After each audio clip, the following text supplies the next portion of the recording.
Well, my man MoneyBoy Trey in the building. He said, hit that like or we gon' fight. Make sure you check him out on YouTube. Let me talk to the host. The host is MoneyBoy Trey. What's popping? Hey, MoneyBoy. There's your friend, MoneyBoy Trey. Yo, what up, MoneyBoy? What's up, bro? Will you interview with at MoneyBoy Trey?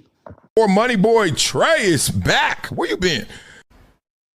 MoneyBoy. You see me in they chats because that's the circle that I associate with. MoneyBoy said manhood is subjective. No, the fuck it's not.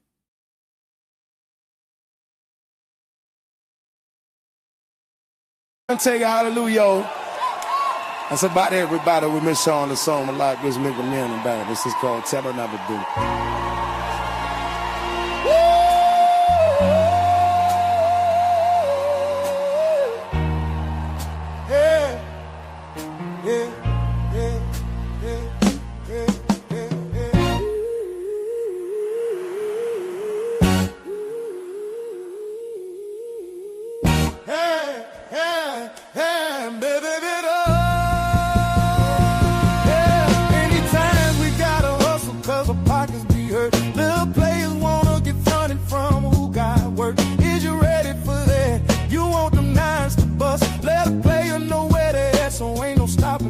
If you handle your business right, I'ma promote your ass. You bitch out and try to kite, I'ma come smoke your ass. The shit that I'm giving you, they drawing blood to get. The fix be running through because they love the shit. So don't come with that, no one wouldn't buy it. The shit was fool. Niggas try to rob me, nobody was coming through. Stitches, I can't have that. Bitches, I can't have that. Riches, you can have that. Just bring me my cash back. Look, it's all gravy with me, go ahead and shine. That's how you play it with me, you're big time. All I want is the G's with a trunk full of keys. A Benz on 20s, you got something you can lend me. Shit, boys ain't doing nothing for me for free. Can't put no trust in you boys, cause y'all be trying to run G.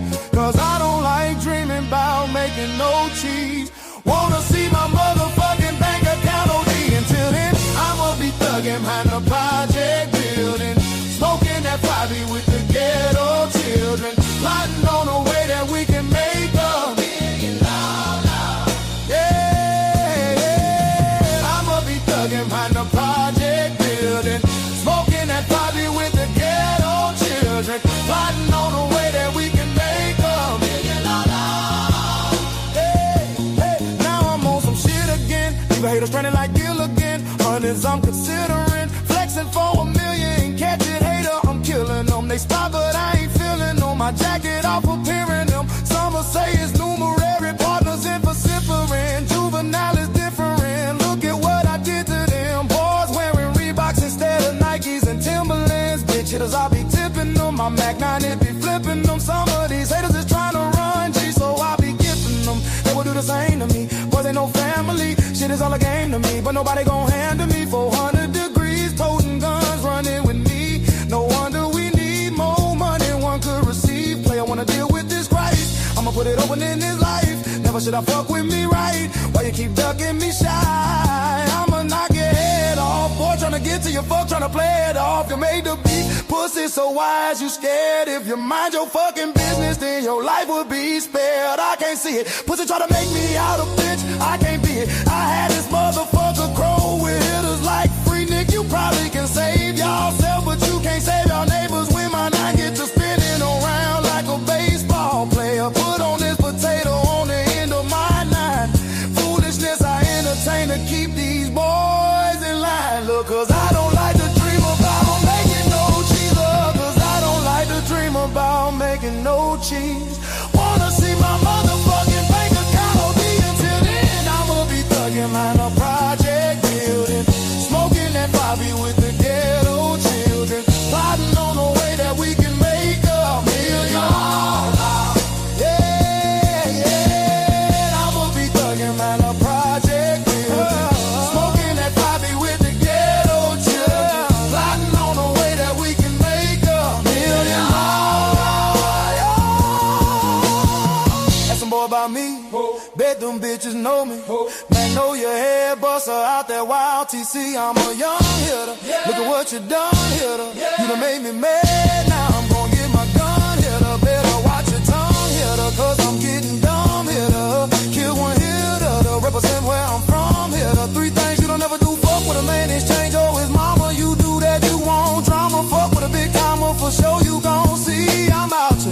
none of you boys want me. I'ma keep it real with you. You say you the man, I know I'm the man, and I'm ready to deal with you. I'm prepared for the toe tagging. Keep my Reebok strapped tight with my key ball sagging. Now I done rocked a couple of keys, and I done flipped that 2 times. I know I'm in a drought, and they gonna pursue mine. I got bills to pay, I can't be playing with you jokers. These youngsters something else, now you bout it, they'll provoke you. You can't understand how a hitter my age can hit the streets like the bustin' with the 12 gauge. But I don't like to dream about making no cheese in the future. Wanna see my fucking pockets OD until then. I'ma be thugging out the project. Fucking that fire with the ghetto shit.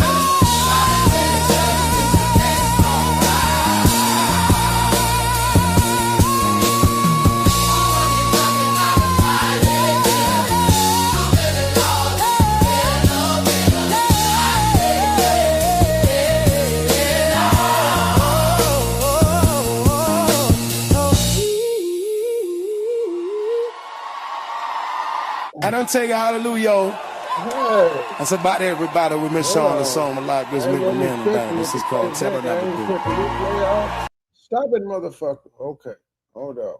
I ain't stopped. Good evening, ladies and gentlemen. Good evening. Facebook, y'all probably don't know any of these casted characters, but this is like some intellectual beef type shit because it's some smart niggas, but they still arguing.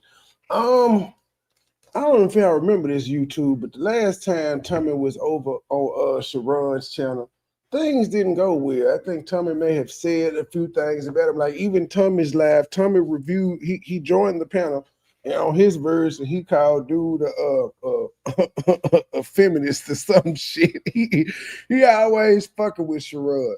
But I don't know what they said. I do know that what Sharon is interviewing has been going viral for a few days because Andrew Wilson, I don't really know who he is, and Myron were over there talking about the Karmelo Anthony case, and it's been going viral because Myron cut the fuck up on that dude from Fresh and Fit.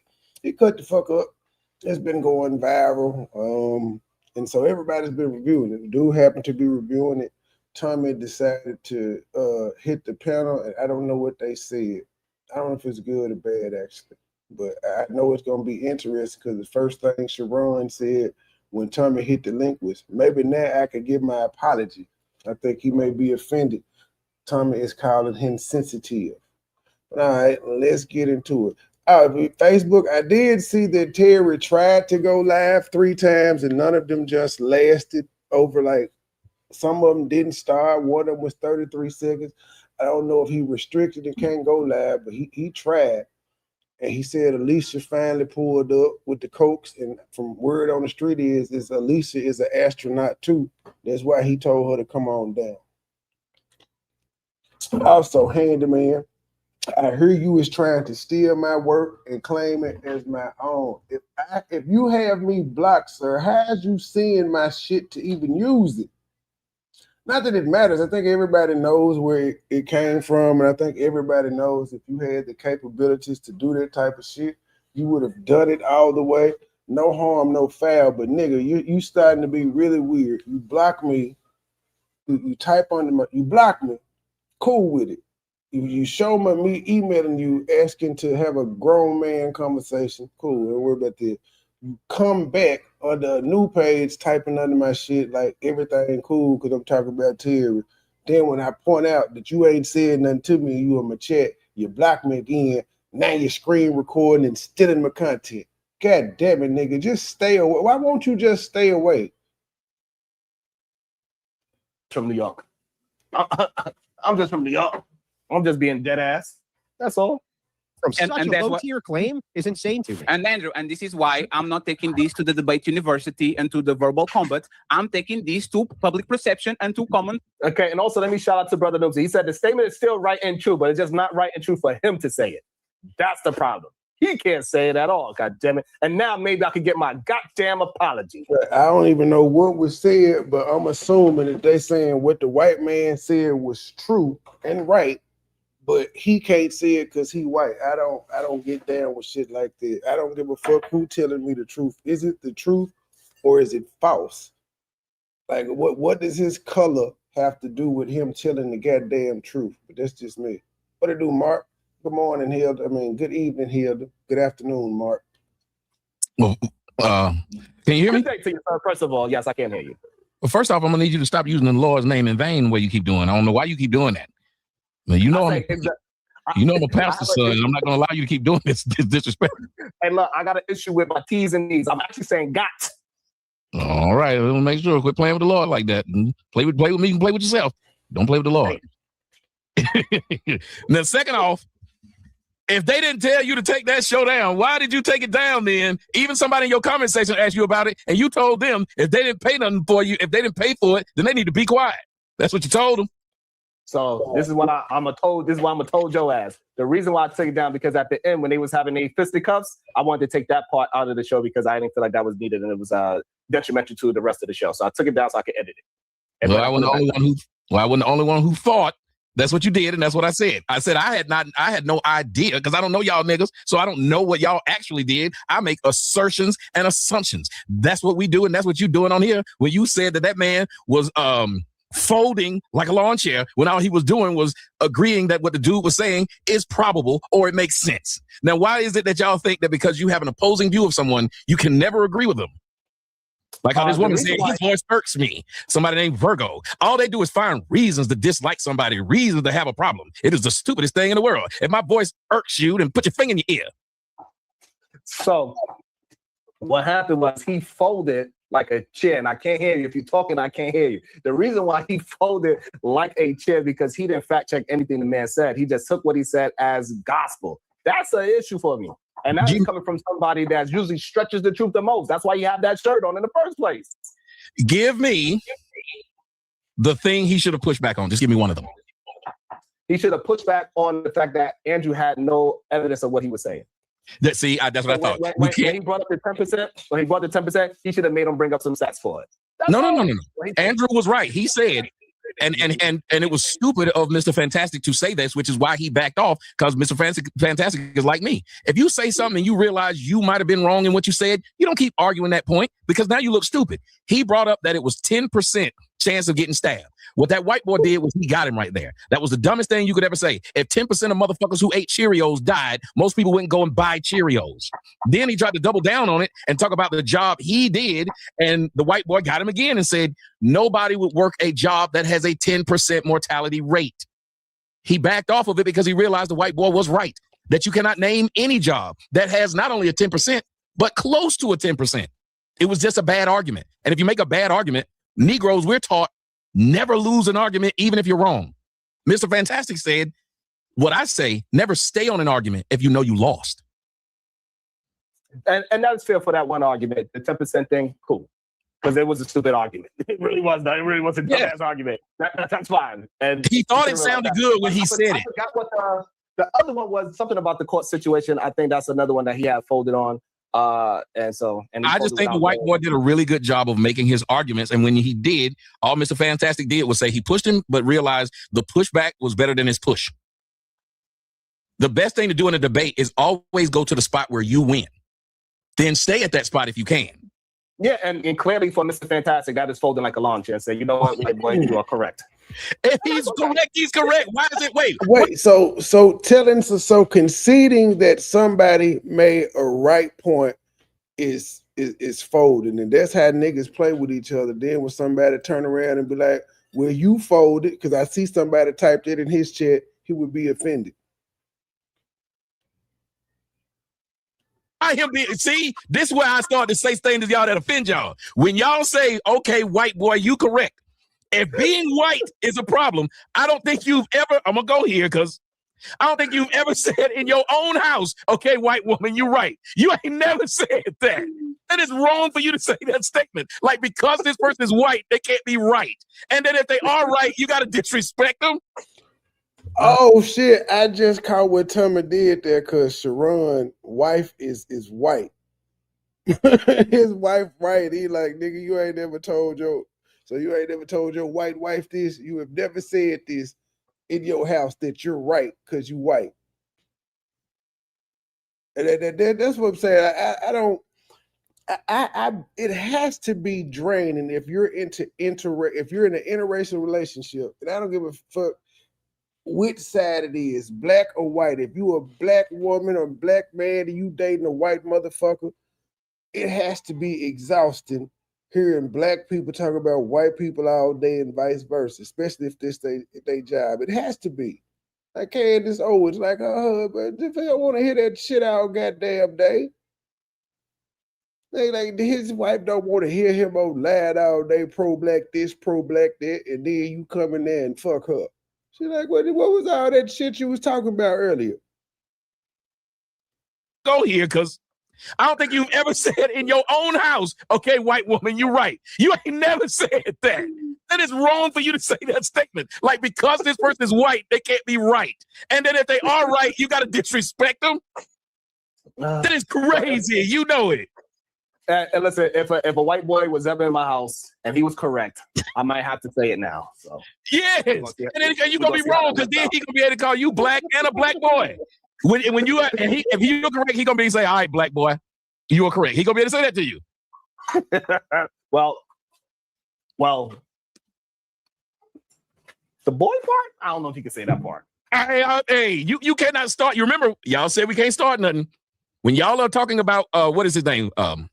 Oh shit, what's his name? Karmelo Anthony. Y'all are trying to make every excuse in the world. When Mr. Fantastic said, you didn't like when Mr. Fantastic said he understands the years that could have been given, and he thinks, 35 years might not have been crazy. You said that it was wrong that he said that he didn't stand up for black people. But what is he supposed to do? And like somebody asked you in the comment section, they said, hold on a minute. If this had been the other way around, and that's why that guy gave you $20, he showed you a case. If this had been the other way around, and white people was running around hollering, the sentence is too difficult, would black people have been saying, yes, that is too much? I don't think they would have. And I disagree. I think black folks is more critical of black folks in every aspect. Even, for example, the Mr. Child case. Mark, he's not a doctor. Everybody on the internet is trolling Cheyenne Bryant. So, like, everybody is putting doctor in front of their name or some exalted title that they haven't earned because it's the Cheyenne Bryant effect. He ain't no doctor. He not trying to be either. It's just it's a social media thing because Cheyenne Bryant says she a doctor. Umar said, well, Umar is actually a doctor. We can't take that from him. He got a dissertation online. Now, do this motherfucker got 6 degrees? I don't think so. But he does have at least a doctorate to be able to call himself a doctor. People saying, yeah, that black boy deserved it. We even had black people on that jury that also seen Mr. Child as innocent in that whole situation. So black folks is very critical of other black folks. And I believe it would have been plenty of folks that have been saying, hey, no, in the other way around and reversed it. There was a case with Homer Simpson. Fantastic. Whoa. This is why he hold on before you go. And the reason why Mr. Fantastic folded on that position is because he said that the young man should have got manslaughter and he should have got 20 years. And so when he allowed Andrews to say that he didn't get enough and it should be 99 and 35, that's when he folded. Well, he didn't fold. He just said he just said that's why he believes that 35 is a reasonable thing. If you look at the fact that he could have got 99, which is true. That is a 64 year difference. He got 33% of the time he could have gotten. A lot. And like he said, and the boy could get out in 17 years. There have been cases where I think a girl offed her boyfriend and she got the same sentence. People are upset. Still say he was guilty. 35 is a bit much. I thought he was going to get the 10 to 15, but once they didn't do manslaughter, I knew it was going to be something like at least 20, 15, 20. I thought the initial with the manslaughter, he could have got anywhere between 7 and 15. About that, the white girl that ran. I just want to know what kind of deal was he offered by the prosecutors? Did the prosecutor offer him a deal with less time than what he ended up getting? And typically, when you go to trial, after you didn't turn down the deal, they make sure that they give you more years than you turned down because they was like, you made us go through all this work. So we just gonna tack some extra on, which I think is fucked up too. That's almost like being vindictive. Like, well, motherfucker, you made us try this case anyway. So since you didn't take the 20-year deal, we finna give you 40 just because you made us do all this. That ain't right. into the wall and killed 2 people. People are upset about the fact that she can get out in 15 years. Because it's a thing where you say, if they took a life, why should they be allowed to have a life? And if it was your son, or if it was somebody you cared for, you'd feel the same way. Now, if you're the person, because jail ain't no fun thing, and prison surely can't be fun. If you're the person living it, if he does 15 years, that's going to be 15 years of his life at a young age, and that with grown, hardened criminals. That is not going to be playtime. So when he gets out, I know you're going to be thinking, well, he's still 35. He can have children and have a life. You are correct that he can. But he also didn't have an easy life. He spent around half his life. That nigga is going to be institutionalized. He's going to be in jail for the same amount of times that he's been an adult. Remember, he went in jail. The shit happened when he was 17. Am I correct? 17 or 18? So yeah, he right neck and neck. The jail time versus the time he spent out. He's going to be institutionalized. Incarcerated behind bars. So it's a couple of ways you can look at it. And I really think that most Americans need to spend some time behind jail and prison bars before they dismiss. Listen, meaning they need to see it. It's before they start dismissing what it's like to be there. Because yeah, I'm just saying that me having to do a 12-hour hold was a bit too much for me. That is the longest time I've ever spent in jail. It was like 14 hours because I had to sit there on a 12-hour hold before they would give me a bond. The longest time ever, I think I slept most of the time now. I was vegan at the time. The shit was nasty as a motherfucking nurse. So all I ate was a bag of Fritos and some fucking purple Kool-Aid with no sugar in it. That was the worst shit ever. I don't understand. I just couldn't get comfortable. I just can't. It ain't for me. It's not. Apparently, most people think it's just like a camp and that the 15 years are just going to fly by for him. And that's not how it'll work. And I really wish that we cared about our justice system this way. We don't care about rehabilitation. We throw somebody in there, and in 15 years, once he gets sentenced and there's no more appeals, y'all ain't going to care nothing about this boy. Then he's going to come out. When he comes out, what has he learned? How is he being rehabbed in there? And then when they go back and they start doing more crime, you say, I can't believe they're doing crime. But you didn't teach them how to be reintegrated into society. You just threw them away for 15, 20, or whatever years and then let them back on the society. The same society they probably feel turned their back on them, and now they probably hate them. That's why I'm afraid of when you let people out of jail and prison. If they probably hate the people who've been free. If they think the system screwed them over, why you think they're going to come out nice? And that's why a lot of people should have a problem with the 35 years. Do you have an issue with the 35 years? What is your position on the 35 years? Is it too much? No, I felt like it was too much. And the reason why I felt like it was too much, because I've seen cases, especially of white on white, especially on young people, where they're not trying to give them that kind of years, especially.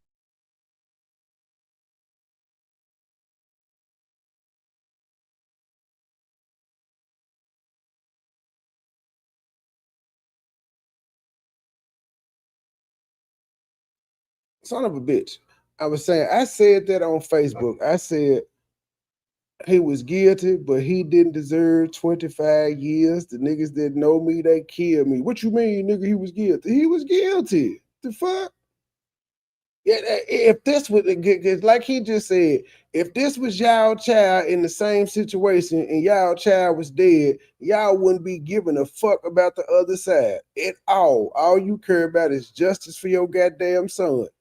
You would not say my son should be dead because he pushed somebody. Even though we know that's a reality, the world we in now, these young motherfuckers, as somebody said, they is shooting shit, but we still don't think it's right. We still don't feel like, well, because my son shoved you, he should be dead.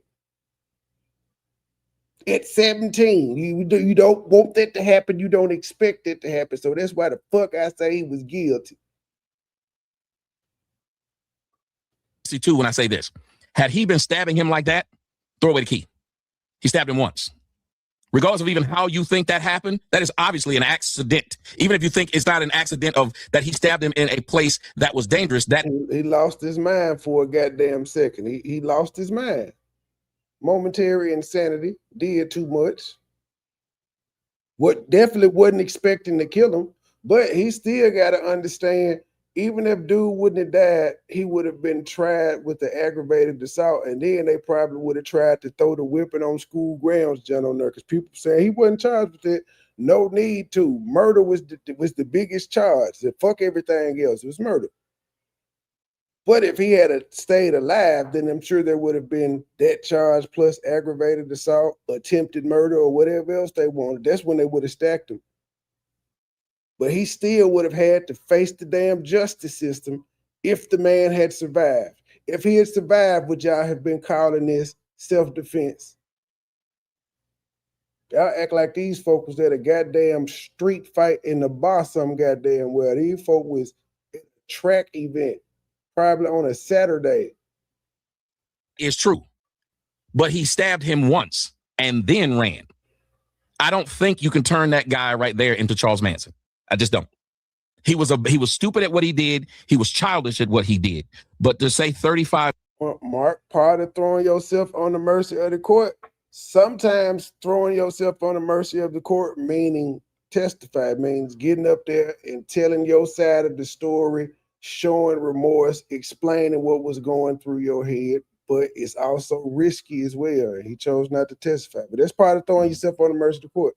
If you could get up there, if he could have got up there and he could have explained to jurors how he felt in that moment and that he felt like he had no choice, then things may have came out differently. But we didn't get to hear his side. All we got is his confession to the police. And if they did any interviews with him when he got back to the station, that's what we got. But we didn't actually get to hear from him. We didn't hear him. I don't know. Did he give any statement saying I'm sorry or anything? Did he say that one time through this goddamn situation? I'm sorry. Do anybody have a clip of Karmelo from the time that he stabbed Austin until the time he got convicted? Has he ever said, I'm sorry? We know Metcalf, the one that everybody's calling racist now, he initially came out and said he forgave Karmelo. Years to me, that sounds too much based upon other cases I've seen. But that being said, if I'm the father of the family, that ain't enough time. Because that had been my daughter, I would not only want him to do life, I want him to get the chair, or I want them to at least give me then. Since you ain't gonna give him neither one of them, let me have an hour with him.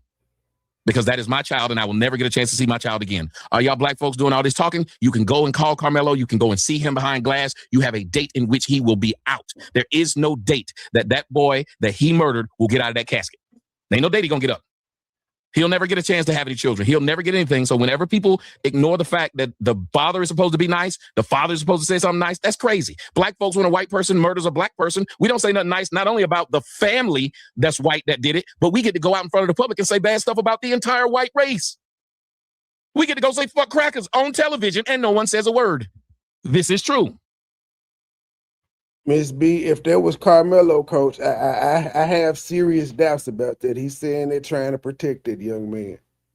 I'm saying, oh, he said it to a coach. I mean, why has he publicly said it? Fuck what he told one coach there. Has he publicly said it?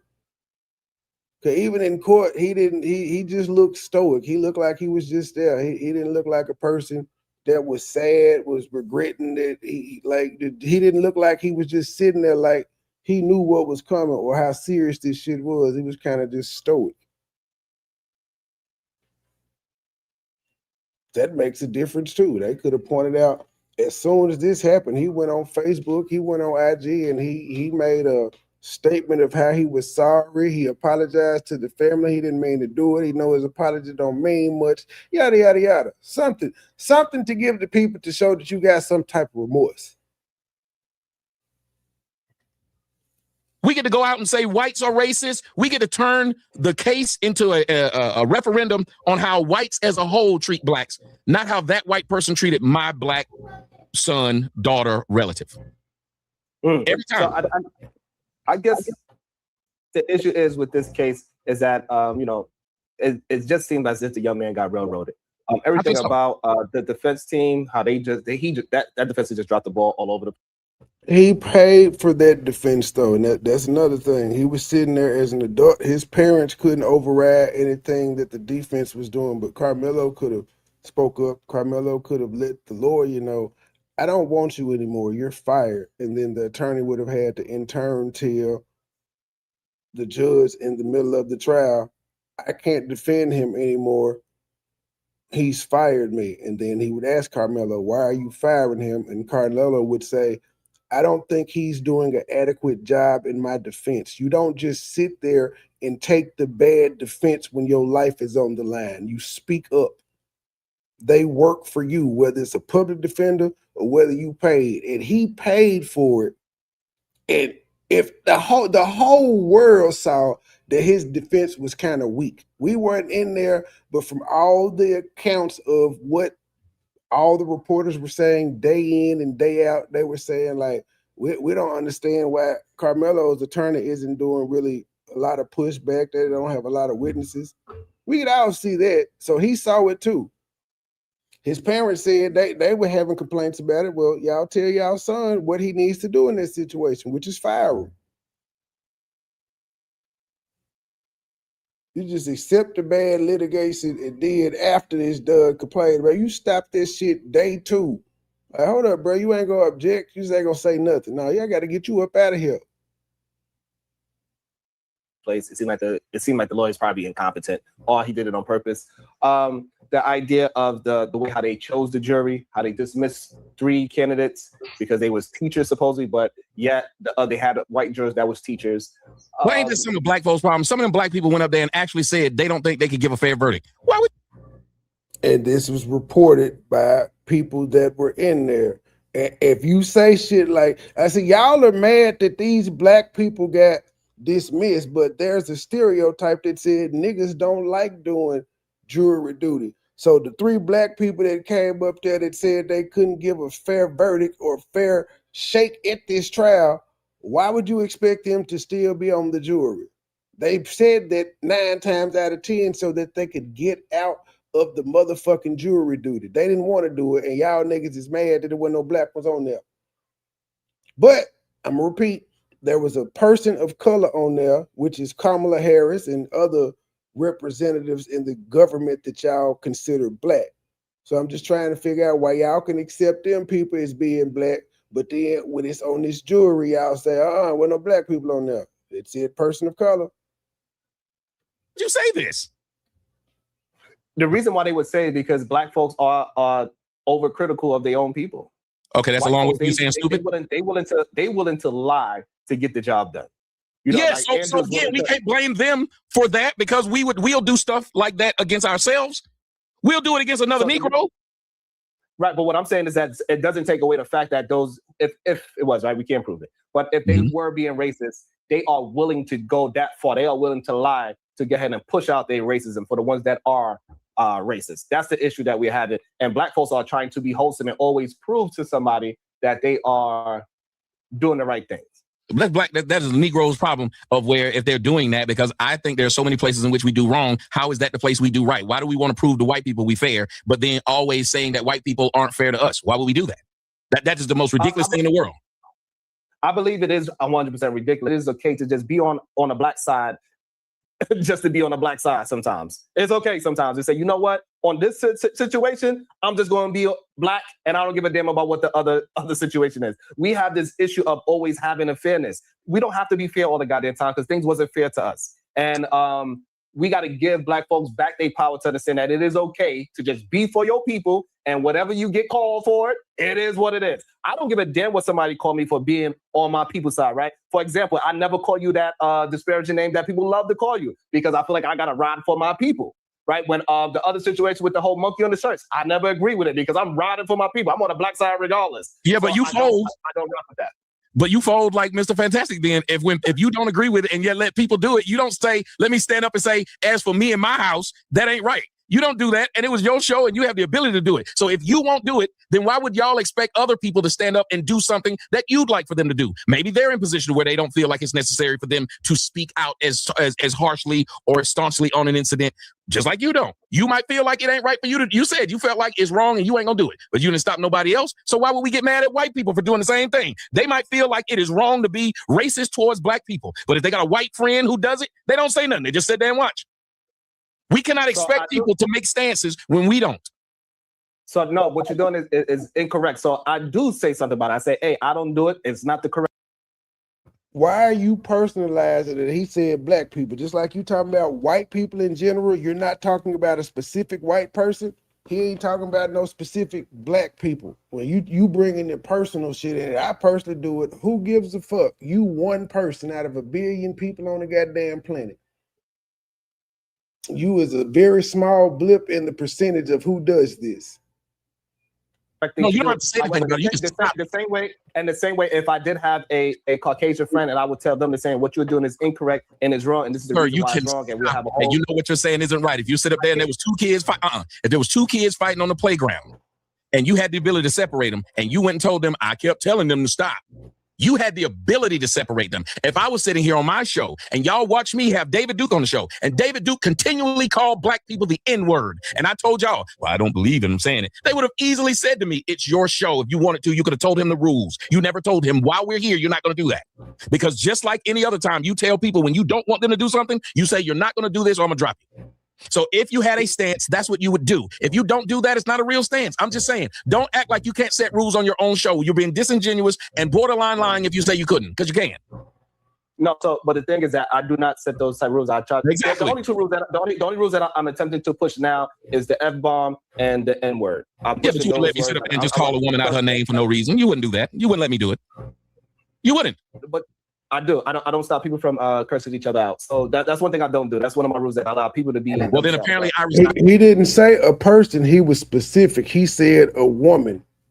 You definitely have rules, special rules for women on your panel, because I've observed it, and that's why he said women. He didn't say everybody. You ain't gonna really too much get in between two men, even though you said it was some fisticuffs that took place at the end of your live that you cut out, but I'm sure they weren't in the same room, so they wasn't fighting. It was just arguing on the panel. And you didn't stop it then. You let the live finish and then you edited it out, but you could have stopped this point he's making. And you said, I do, but you just told us you took a video down and edited it out instead of stopping the fight while it was going on. Because if it was your show and they was fighting and they wasn't listening, all you had to do was kick them out the studio. Then you wouldn't have had to edit out the fight. But continue, pop your shit. That's your show enough where I don't do it. And I appreciate that. But what I'm saying that the only words that I'm trying to regulate nowadays is the F word and the N word. Those are the words. And I'm with you. And I'm not saying you were wrong, right or wrong. I'm saying, why expect other people to make stances when we won't? Especially asking people to make stances against people they like or care about. Like, say if they care about how white people perceive them, just like how you said we're supposed to care about how black people perceive us. Even in a court case, we're supposed to say we're united in a united front. So why would I tell the truth about I can't be fair? Why wouldn't I just go ahead and lie for the sake of blackness? Well, if we can ask black people to do this, which I did, that would be the smart thing to do. If you know you gonna go in there riding for blacks and they ask you, can you be fair? Say yes. You know that you the only one that know, oh, I'm finna acquit this nigga, I'm gonna tie up the jury. You're the only one that knows that. Why would you let them know? You can't help the situation by saying something to get yourself dismissed.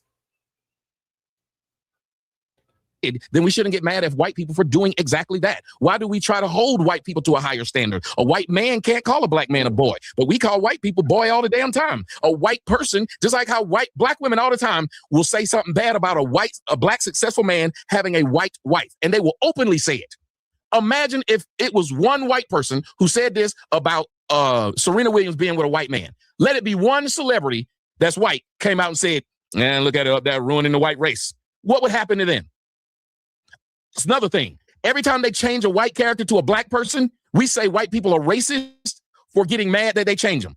Yet any black character, if they turned them white, we'd be up. And that's the thing, Tanya. He may or may not get an appeal. I don't. I think having an inadequate defense isn't the same as saying he didn't get a fair trial.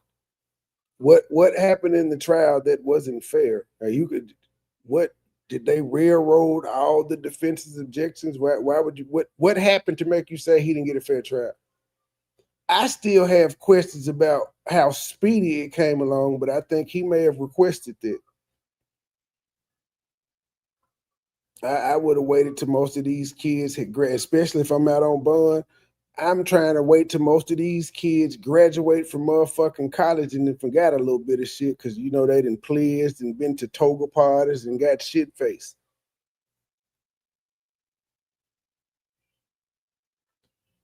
But yeah, even with he may be granted an appeal, there's no guarantee that he'll be granted one just because he filed it. And even with those, he could be in jail 5 or 6 years before they decide to say, hey, we got an appeal for you. Yeah, he could be in jail for 2 years. That's still a long goddamn time. Ain't no time in jail cool. Set. We don't seem to be fair and say, if we can do it, they can do it. If we can think it, they can think it. So no, the issue is that we don't care about the racist degenerates that's out in the street. What we care about is the law.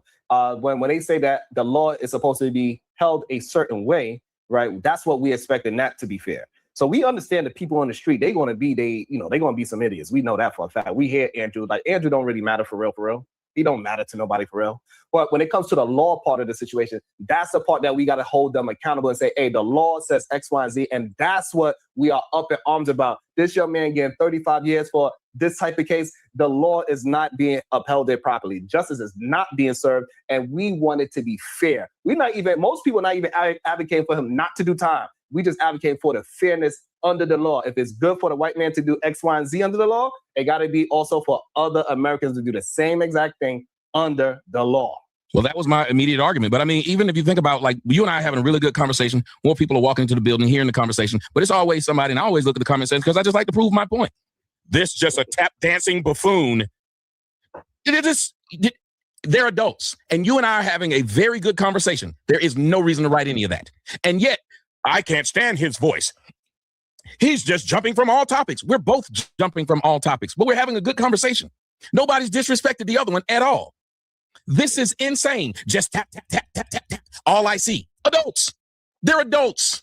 And I'm telling you, I said, that's why I always go to a lot of y'all shows, just to show y'all the type of audience y'all have that don't even respect you or want you to grow or have a regular conversation with people. Because if they did, they would just watch you and be like, hey, numbers are going up. They're talking to black men, having a regular conversation. Nobody's cussed each other out. Why is it we can't just discuss what they're saying? Why we got to tap, tap, tap, tap, and buffoon, stupid things to people who aren't arguing? But because you don't like someone, you'll do this. So I don't have a problem. After I first say, man, it's messed up what they did to Karmelo Anthony, I stop. Every time I get stuff like that. You know why? Because I say, if you can hate me simply because you saw something years ago and I've never done anything to you, you're now hearing me for the first time. But all you want to do is say something stupid. Somebody said, we didn't come to see you. Then leave. It was less than 100 people when I came. It's almost 150 now.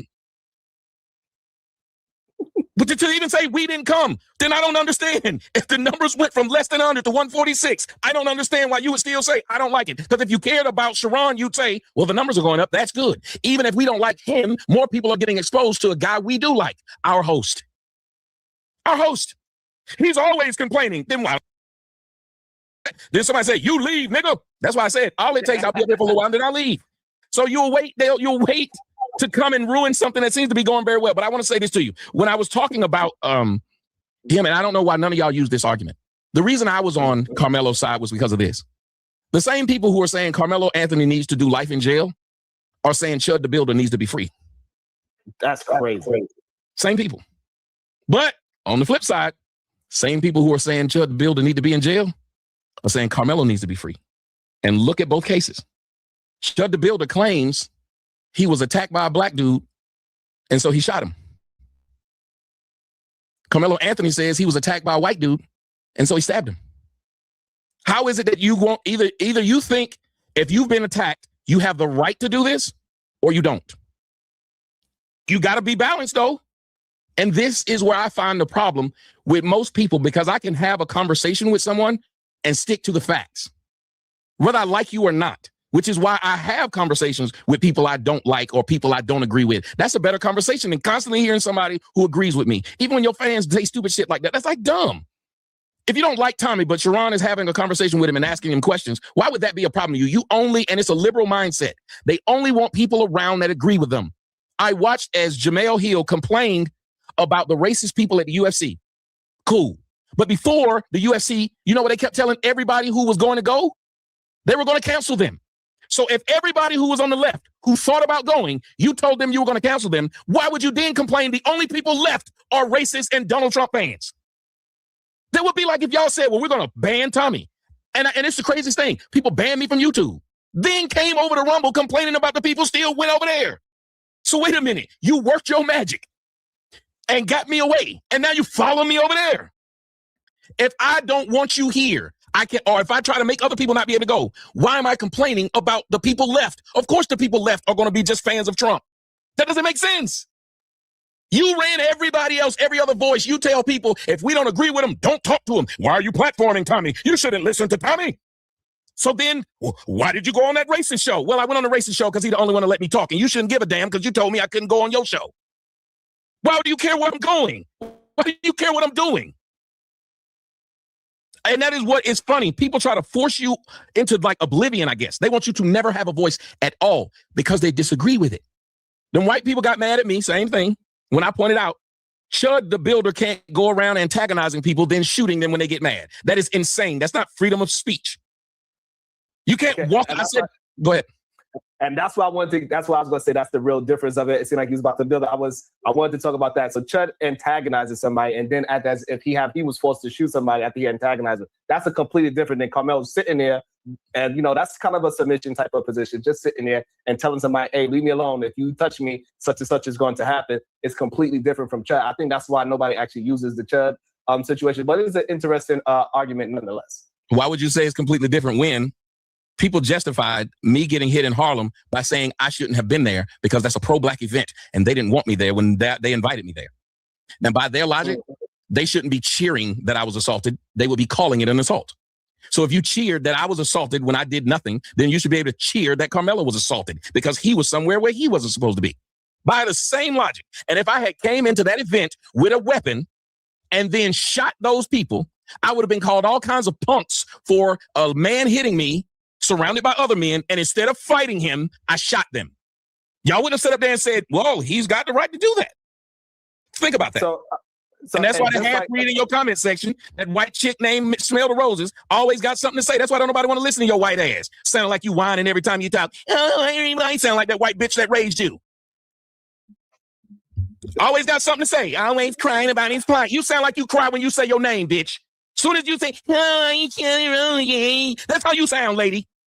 They let everybody get a damn podcast. This whining ass white woman talking about some we black people. We black who? You up there looking like Casper the Friendly Ghost. She whiter than white folks. So now, I don't know what's your issue with Smell the Rose. I'm not. Yes, the people are different, but the logic keeps changing when the logic should be the same. The logic for self-defense should be the same across the board. It can't be different in this situation because the offender is black, so it's self-defense. But then on this other person's side, it's white, and he ain't got no right to do that. Two different cases, but the logic should be the same. Are we allowed to, goddamn it, respond to people because they put their hands on us? Karmelo was pushed. He stabbed someone. Chud was actually punched multiple times and he shot a nigga 5 times. But he was hit the same way y'all said Karmelo was pushed. Chud was hit. Now, is it right? That's what I'm saying. That's what's being pulled up. The fact that niggas, they don't want to stay firm on a standard. We can't have a standard across the board. It goes on who the fuck you like or what color they are. And that shit there ain't right. Tanya, it don't matter. Tanya, Karmelo was antagonized by saying find out. Karmelo could have simply walked away, but he said find out. Chud could have walked away too. He didn't. Chud did not. Oh, she said something to me, so I said something back. We having a discussion. Always whining, you always white. Hey, look, but I'm having a conversation with your ass. So what I would say to you is this: is that if your situation actually sounds very similar to Karmelo, because Karmelo was invited to the tent by his supposedly friend Eddie, and so he was there for a good 10 to 12 minutes before this Chud the Builder type character came over to Karmelo and started pushing him and grabbing his bag, and it turned out to be a fatal situation for the situation. So it sounds very similar, to be honest. But the only difference is that we cannot compare a 17-year-old to a grown man that lived life and had an experience. Well, we have to though. Let me explain. Because no way am I defending Chud at all. Nah, I'm shocked it took him a year to get niggas to put hands on him. That's what I'm shocked about. I'm not defending him at all. What he was doing or none of that. I'm going off the same standard of self-defense that most people are using in the Karmelo case. So I'm using the same logic that they use for Karmelo in the Chud the Builder case. I don't care about the events happening up to. I just know that in one situation, y'all said a shove was it was determined you can stab a motherfucker in self-defense if they push you. In this situation, he was hit several times and he shot. So if I call Karmelo shit, but I've never called Karmelo shit self-defense, so I'm different. But you people that are saying Karmelo was self-defense, how was it not self-defense when Chud was hit with fists several times? Because we didn't give Dylan Roof he was young.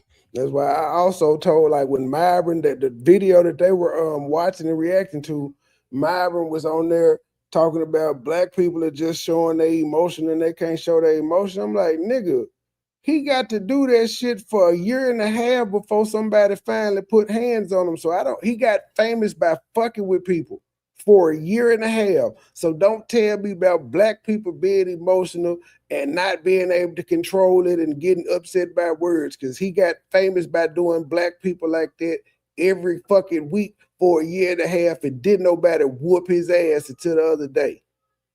And like I said, if that nigga that got shot, if he smart, he would turn into the next Tupac. We're not going to give a... I had AI write me a Chud the Builder diss song. Like, nigga, you couldn't stop me. I'm still here. And I whooped your ass. And you in jail. White boy, he was young. When he... Tanya, there is nowhere on the video or nobody has come out and said that man was called nigga. Like, y'all have to stop just repeating shit until the facts come out. I have not heard anybody say, even in court records that are available, that Chud called that man a nigga that day. Just have not heard this. Now, has he said nigga before? Yes, he has. Did he do it that day? I don't know. If he didn't do it that day, dude can't hear him because he called somebody else a nigga. Murder someone. And even still, Tanya, but you just said, why was he hit though? So now you're excusing why people can be punched. Again, it's not right, and you got the right to punch somebody, but you had just like Jeff had the right to push him. He ain't expect to die. It be like that sometimes. You got the right to do it, but you got to deal with the consequences, which may be death and or jail. But that was just one particular person that said, I ain't going for this shit. Man, you called me there, I'm gonna whoop your ass. We just gonna assume he did do it. But I hadn't heard that he called him anything that day. He was asking about his suit and all the other shit. And dude was just letting him know. From my understanding of what happened, Chud went up to dude asking him about did he like his suit and all of that shit. And then from what I understand, the dude was telling Chud, hey, bro, I got PTSD. I ain't with this shit. If you do that shit to me that you do to everybody else, it's gonna go a different way. From my understanding, Chud appeared to look like he was finna put his hand on that pistol. And the brother that saw him about to look like he was about to grab his pistol just went on and whooped his ass. He was like, let me give you, if you finna shoot me or pull out the gun, let me just go and get the ups on you.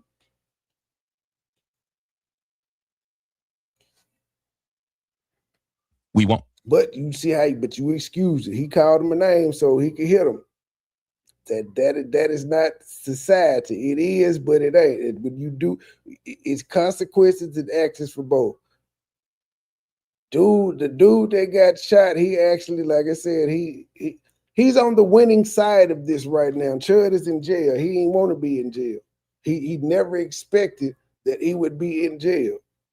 He thought the racist white system would work for him. But they got his white ass sitting in jail like everybody else.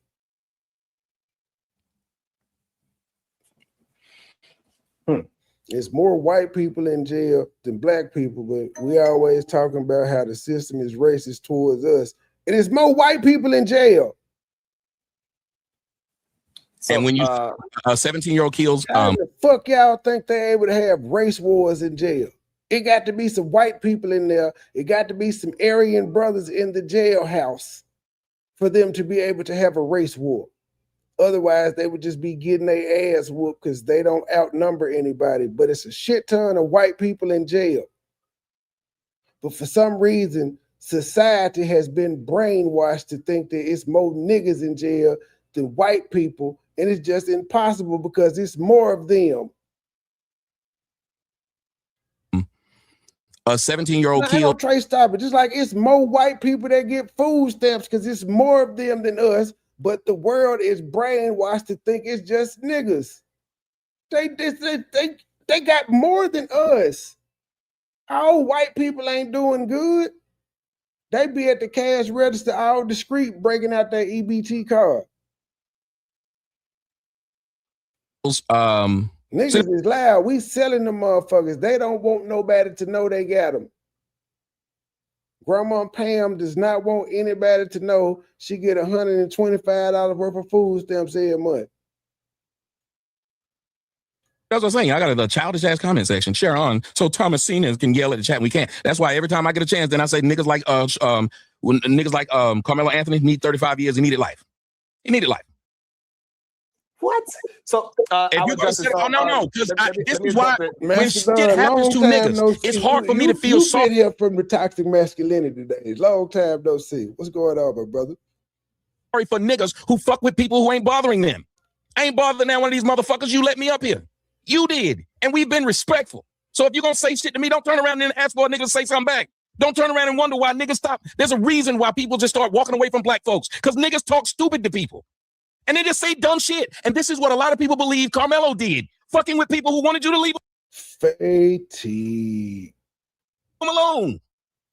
You had no right to be there, even to say that this man invited you there. Here's what I know. If someone invited me to a party and I realized the niggas holding the party didn't want me, I'd leave. Ain't no sense in putting my hand in the bag and say, touch me again. This is what niggas do. What's going on, Rim? No, I disagree with that part. I think he was attempting to scare the people off of them. And then he was put in a situation where he had to attempt to wait get the person a minute. I did have somebody that was in. How you gonna attempt to scare some niggas off? Just leave. Why do you want to scare them off? Just leave. Because my point is, if he was under there when it was raining and he ran to his coach in the rain after the stabbing, he could have just sat in the goddamn rain. He could have just walked away. I said he attempted to scare them. And there's a thing in the streets that say, don't pull it unless you're going to use it. So he wasn't attempting to scare. He used that motherfucker. The court case, they said that he watched the video. It doesn't seem as if what he said, what his witness of what he watched. Oh, Lord, I know who you're talking about. I had him and me and him was like, he swore up and down that they saw it. Go ahead, say it. The young man's name Mel? Yeah, that one that I was on the show and he swore up and down. He got the information from the people who told him what they saw. He didn't see the video directly, but what they told him, right? Go ahead and let them know what he said he saw. So what he explained to me is that Austin grabbed Karmelo and he pulled him to him, and that's how he got stabbed in the chest so deeply. That's what he told me he saw. You saying that's incorrect? Well, hold on. When we say these things, so if he pulled him to him, Austin pulled the knife into his chest. That's the story that they going with. He pulled. So wait. So you mean to tell me Austin said you ain't got nothing in that bag? Karmelo then whipped the knife out and said, "Bullshit, nigga, I got a knife." And then Jeff grabbed him and pulled him, knowing he had the knife in his hand. Jeff pulled him towards him. Y'all gotta see how quick shit go. A grab like what he said, that only takes a second. Karmelo ain't got time. While he getting pulled, he ain't got time to pull out a goddamn knife, unsheath it, flip the motherfucker open, and then it just magically go into his chest. But that's fine. Niggas will stress the shit out of story to prove their point. Unless my arm is still got to be straight. Think about it. If my arm is loose, it won't go in. I have to have a straight arm, and I don't care if somebody threw me from behind. My arm is still got to be straight for it to go in you. A loose arm, it would just bounce off. And also with Karmelo being so small, and it's just a 3.5-inch blade. I do not understand for the life of me how somebody so small was able to thrust such a small knife that deep to break bones. Somebody so small. It is a very weird situation that it happened the way how it happened. To me, I think it's possible that he must eat. What does being small have to do with the amount of force that you exert? It's a whole bunch of small motherfuckers that can lift 300 and 400 pounds. They wrestle and shit. They lift men 400 pounds, flipping them over their head and shit. They strong in a bitch. Small has nothing to do with anything. You saying he's small, but the nigga was a fucking athlete. You know what athletes typically do? Lift weights. He had to fall on it, in my opinion. Listen, I didn't see it, so we're making it is very easy for someone to do, because if you think about it, it's very easy for me if I have this knife and I got you. And if I swing as hard as I can, as a matter of fact, I did a video about a young girl and her cousin. They were fighting at the end of a club, and she had like a little kitchen knife about this long. She was fighting her cousin over a man. The girl did not know. It was up in, I think somewhere in New York. I think it might have been the Bronx. The girl did not know she had a knife. So, they were fighting like how girls fight when they'll pull one of them head down and start hitting each other. Well, she had the knife in her hand like this. And on the video, you still couldn't even see it. She was hitting her so fast with just in the chest, like hitting up like this. And every one of them was going inside that girl. But that girl thought she was being just punched because of adrenaline. So she's still punching the girl. And then the girl breaks away from her because she knows she done been stabbing her. When she got through stabbing her, the girl looked down and saw my whole shirt is full of, and then she's like, and then the pain started happening. And you see this video, and it's so sad to watch as this girl falls down, and then her cousin sticks the knife in her pocket and walks off. Oh, and somebody else in the comment section said it prison style. That's how they do with shanks, remember? It's real quick, and they go in, and they walk off. So that small 3-inch blade, just seeing your message, real. I ain't mad that he got his bail revoked. Chud's bail got revoked. Hey, did he ever get out for it to be revoked, or it's just denied altogether? Because I don't think he ever got out on the streets. So I know the judge was saying, like, nigga, you gonna have to go to 10 different bail bonds companies to post this. You can't post $1 million or $100,000 in one place. He made it difficult for him. But if he got revoked, that means he got out, and they goddamn it, well, I guess you technically could get it revoked while you're still in jail for some extenuating circumstances. But I would hope that he didn't make bail and then he got out and did something stupid. But then I wouldn't be shocked because people do fuck shit all the time. What's the matter? You feel sick. This isn't for sickness. This is for pain. Yeah, it's for pain, not sickness. I don't have, what you mean, your stomach hurt? I don't have anything for that. You got boo-boo? Are you sure? I think you do. Well, I don't know. Yeah. Yeah.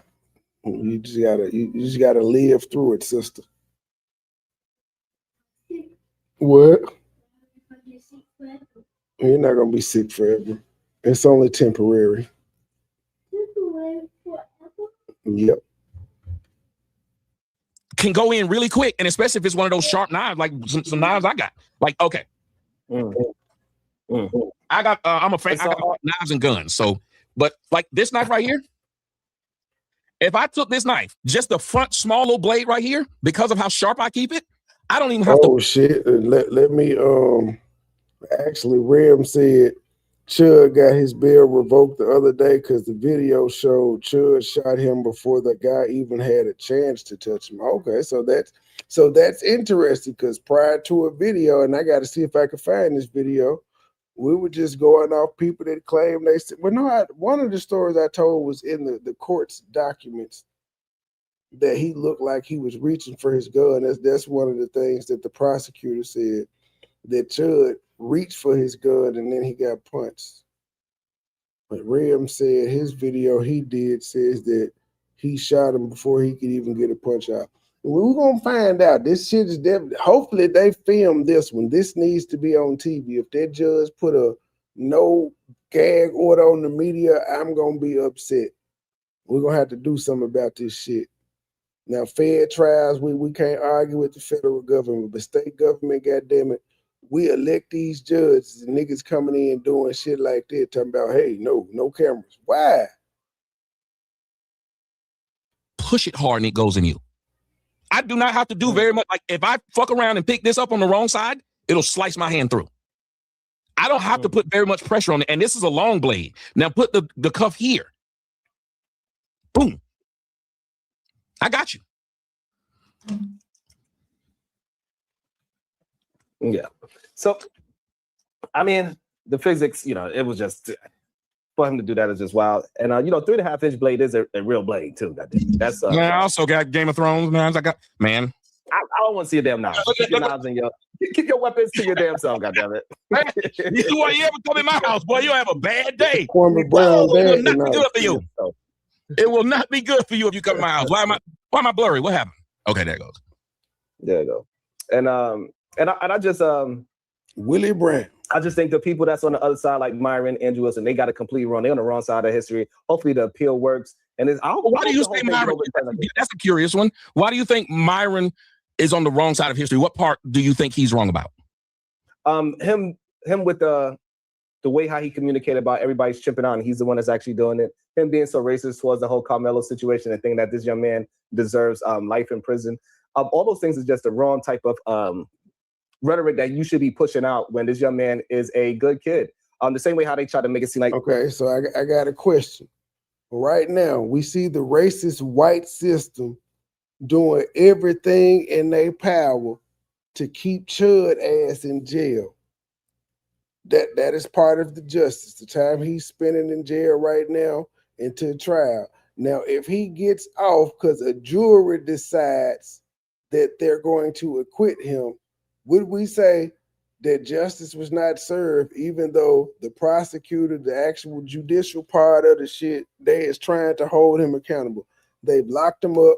They haven't let him out. They made it hard for his bond, and then they presented the argument that he shouldn't get a bond because he attacked dude unprovoked. Just the racist white system presenting all this evidence. They doing their job.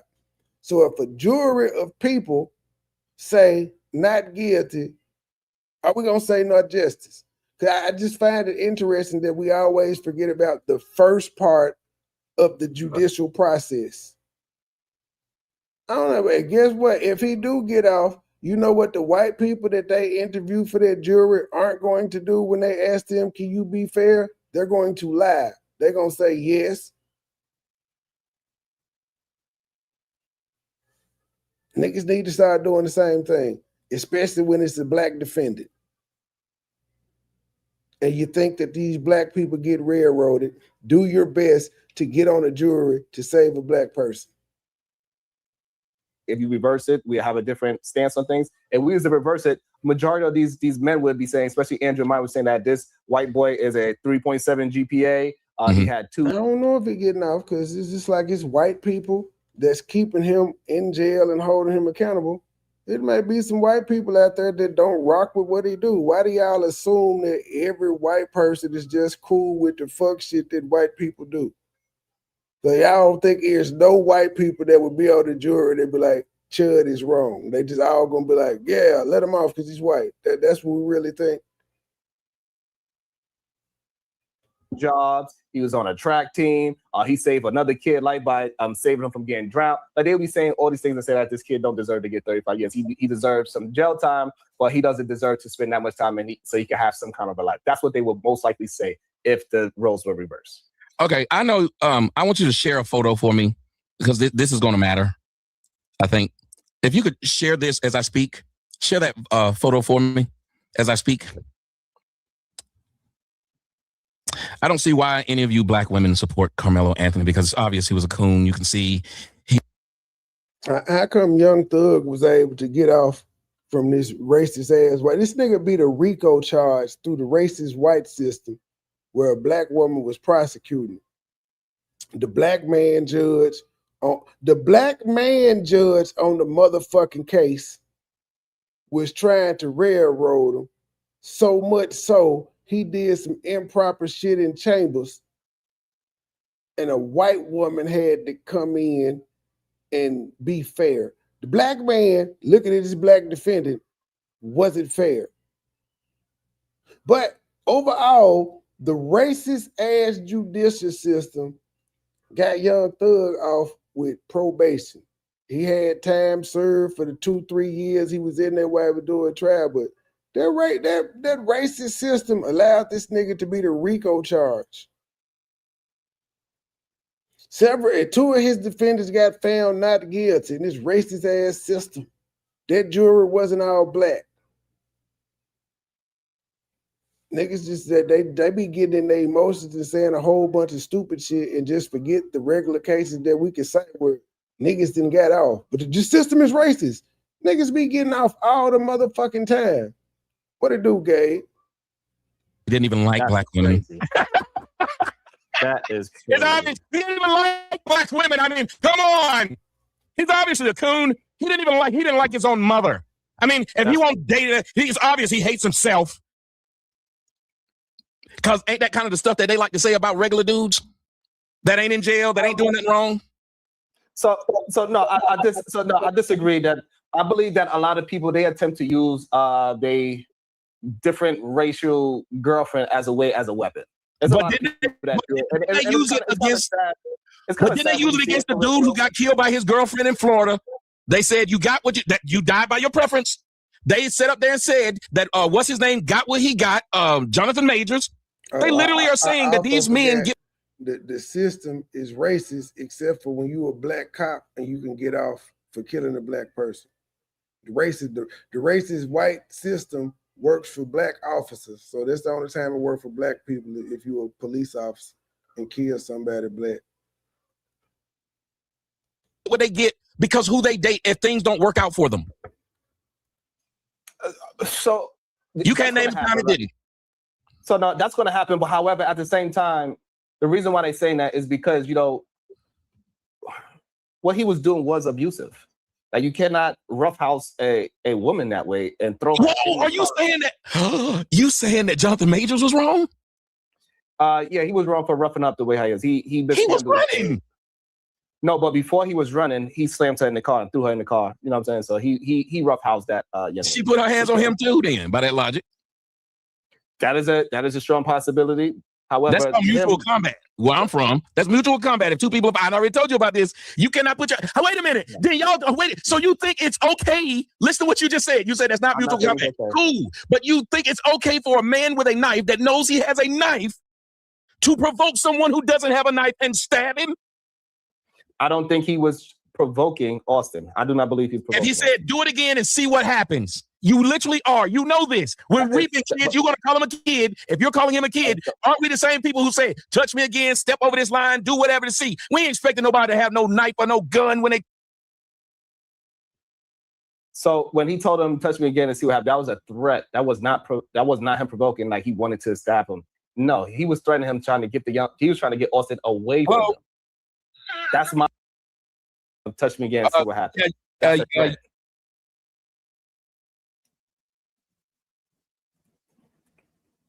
I'm sorry. I got people at my front door dropping off shit. But that is a warning in which you did not let the person know what you had. You know this. Because listen, as long as I got my way, if somebody asked me, they said, when I was up in New York, they said, if you had your gun, would things might have been different?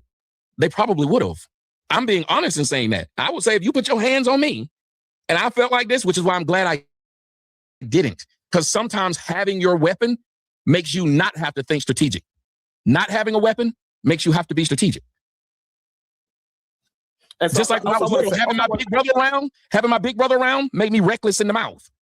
When I was in the 7th grade, but then when my big brother wasn't there, I didn't talk to them like that. I'm glad that you said that. And so that's the issue, because also Austin also had Hunter, right? He also had his brother around. And he also had a whole bunch of other men around as well that was backing Austin and Hunter. And so when he was saying, get off my bag, hey, listen, you don't want these problems. Also, Austin said, I don't think he has anything in his bag to defend himself. It was what was said. So, and again, he did kind of want him to say, I have something to get your big ass up off me. Jennifer, I don't know if you saw any coverage from the trial, but they clearly showed an example of what knife he had, what kind of knife.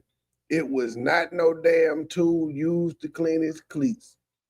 Ma'am, track spikes coming out. It's a screwdriver type tool for track spikes and for football cleats from an ex-athlete. Don't look like no knife. So yeah, lying. Whoever told you that lied. It clear they have. You can Google this and find they got pictures of the type knife he used. To Aaron Tuluga, Sharon, what would you have done if you was in Jonathan Major's situation? Go through the facts of what happened. Get him, Lucas. Get him. If it was me, I would not have roughhoused the person back into the car. That's number one. Number two, if I'm out there slinging dick, I wouldn't care if my girl's seen it on my phone because I'm slinging dick. It is what it is. If it was a tool used to clean spikes, the prosecutors wouldn't have brought up that he had been told at another school district not to bring knives to school. They wouldn't have brought that up if it was a tool for his spikes. No, he's not. Damn it, I gotta explain this to you. No, he's not a doctor. Everybody is trolling Cheyenne Bryant. So you're going to see a lot of people with doctor and DDS and all types of other exalted titles in front of their name. Ain't true. There's women who got mad when a man found out that they were doing it. I'm a Dixman myself, and I know it's still a difficult position to have a motherfucker watch it. I have to prepare him for it. And you're going to see a lot of dick, and you're going to see this lady, and I have to prepare for it, but she still ain't ready for it sometimes. And also, I want to also establish that, hey, the people, I don't understand why y'all extra mad and me and him having a back and forth. I'm not folding like a chair on any of the conversation. He's not folding like a chair on any kind. We just going through our thought patterns on how we look at things. When Tommy's on other channels that y'all support, y'all don't do that shit. So don't do it. Don't do it to me. That's all I was trying to tell you. It's a weird thing that people will come and tell you, as you saw at first, when the numbers were where they were even saying that they didn't want to hear that other dude. Now we're having a real conversation between two black men and neither is disrespecting the other. I don't want to see that. Well, why not? Because I don't like this person. That is the weirdest thing. They never would tell Oprah, you can't have this person to interview because we don't like them. This is some new shit that the internet has produced that people think that they should be able to tell you what you can and can't do, that you should only talk to people that they like. But if they really didn't like me, here's the best way to prove it, Sharon, and tell me if I'm lying. If I was a problem, they would leave. You would be able to see that the numbers are going down and you'd switch subjects and go to something else. That is the best way in life to show people, but they know they can't do that. Most things that are getting canceled aren't canceled because people don't like it. They're canceled because somebody's complaining. Y'all love going to things you say you don't like. You wouldn't have to tell Sharon a damn thing. You would leave and he'd see the numbers going down. But you won't. Hey, Tommy, you know what's crazy? I was having a great conversation about music. No screaming and no yelling. You know what? Hey. It is a crazy thing. He said, I ran them in the past. Only time I be folded like a chair is for my girl. Well, you shouldn't be folded, sir. She should be getting folded. Why are you getting folded? You're one of those guys. Hey, I'm not knocking what you do in your own house, though. I can't get mad. If that's what he do in his own house, I cannot knock it. I'm not that guy. He is a little light skinned, so sometimes that happens. You know what I'm saying? Mr. J to tell us, I do not have to leave. I support Sharon. Thank you so much. I appreciate that. And when we have that concept, we're not actually really talking about you, Mr. J. It's a lot of people that is screaming things that it's just very weird. Some of the people that are saying it. If you support Sharon, you support what he's currently doing. That's what support means. Support doesn't mean do what I want you to do. It means grow and be the best you can at what it is you're doing. That's the support you have. I might be a doctor and wanted my daughter to be a doctor. Why am I sit up there and complain that she decided to be a lawyer and now I can't show no support? And I tell other people, don't go to her graduation. That wouldn't make sense. Shout out to Black TV. Had to show love. Haven't spoke in a minute, Sharon. Salute to you, Black TV. Good to see you. Appreciate you. Thank you so much. Shout out to Black TV. He also runs a morning show as well. Salute to you for being here. And Sharon, I was supposed to be doing the show, and I stopped just doing the show just to talk to you. I've done that several times. You ain't never paid me, and I ain't never asked you. My show was about to start. People are waiting right now. There's 237 people waiting on me to start talking right now, and I'm still just sitting here talking to you because I said, well, he told me, he sent me the link, and I'm like a man of my word. I said, well, I'll come up here and talk. I didn't know we'd be talking this long, which is still interesting. I think we've been talking for like an hour, and be honest, it's gone pretty fucking quick because I don't mind being challenged on situations, and I like trying to find how there may be a through line between certain things. Like I know you didn't see the Chud the Builder thing, but I'm sorry. On its surface, both sides are just saying I'm agreeing with the race because I think the white people who agree with Chud the Builder, I asked them when I was on my show, I didn't understand this. I say for every white person that supports Chud the Builder, let me make sure you understand what you're supporting. A white man running around up to black people who are not doing anything, and they definitely aren't breaking any law or doing anything wrong, saying things to provoke them to try and get them to respond. And the white people told me, well, they shouldn't champ out. Words should never bother you. I said, hold on a minute. Y'all are the same people who want to fight a motherfucker for burning an American flag that they bought themselves. So I can't burn a flag I bought, and that is a piece of cloth. You gonna fight me over that. I asked plenty of white dudes, I said, let me meet you and your wife and your kids, and I walk up to y'all and call you all kind of pasty, ugly motherfuckers and talk shit about your wife and your kids. See if you'll tell me, oh, honey, that's just him using his freedom of speech. I said, the fact that y'all have thought, there's a video I got, and I'm going to put it up today, of two white dudes fighting in the middle of a 6-lane expressway. They stopped in the middle of traffic to fight over a traffic law. And you want to tell somebody they chipping out? Come on now. Y'all know it was somebody black that recorded it. Why the white people did get out and they partook in that wretched ass activity, neither one of them white men had their phone out recorded it. A nigga saw that, they were like, oh shit, these white folk fight. The nigga recorded it. You don't have the right to just walk up to somebody and say whatever the hell you want. I love the 49ers. A white man killed another man at a Raiders 49ers game over the Raiders 49ers. And this has happened in Arizona. White people have gotten in fight in Pittsburgh over literally the teams. So they're lying when they turn around and say words like, words shouldn't matter. White people are the same people who words, have you ever heard of a guy by the name of Aaron Burr? Aaron Burr was a sitting vice president. He shot and killed a man by the name of Alexander Hamilton as the sitting vice president. And you know why he killed him? Because he said something disrespectful. You remember back in the old days, if you said something disrespectful to a white man, he'd slap you with that damn white towel and tell you it's going to be a duel. How dare they act like words of disrespect do not cause them to fight when they fight all the time over disrespect? Shout out to Shadow the Time Wild. Smoke!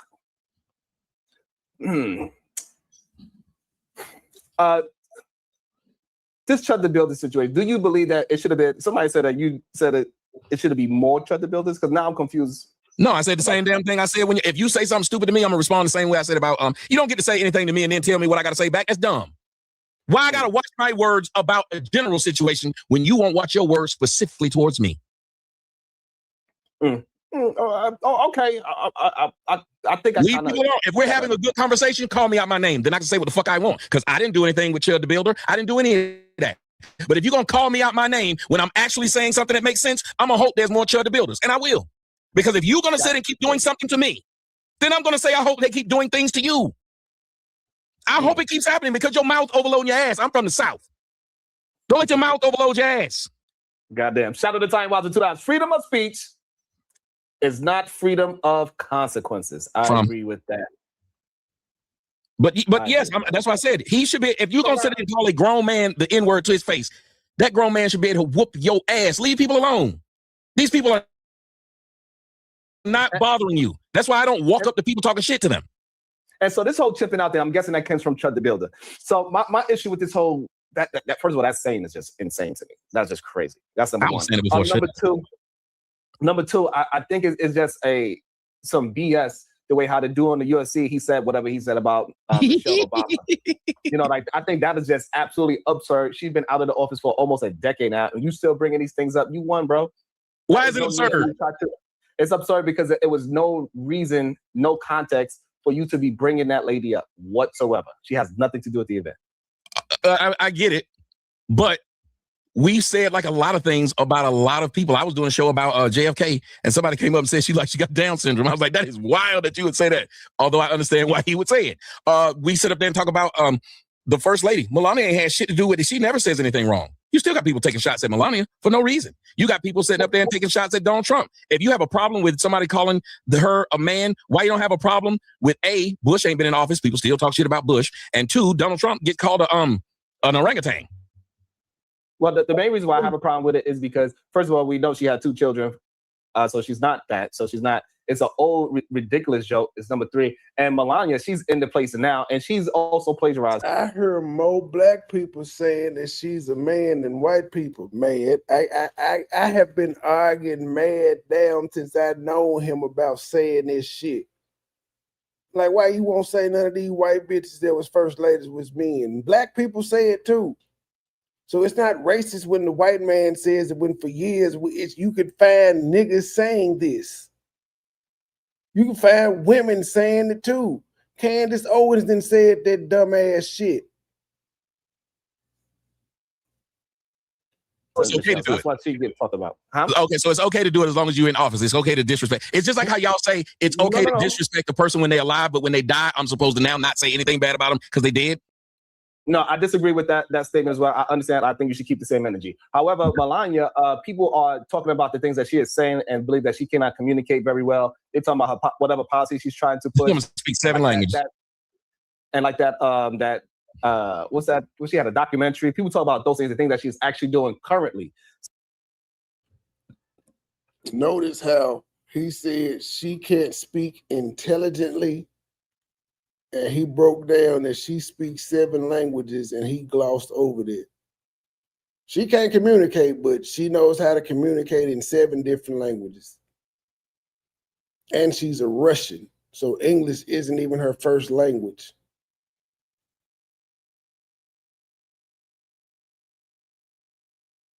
So, like, somebody just said that she was a porn star. They can't pull up one porn she's been in, nor say she's seen one, and yet they have no problem saying that she was a porn star.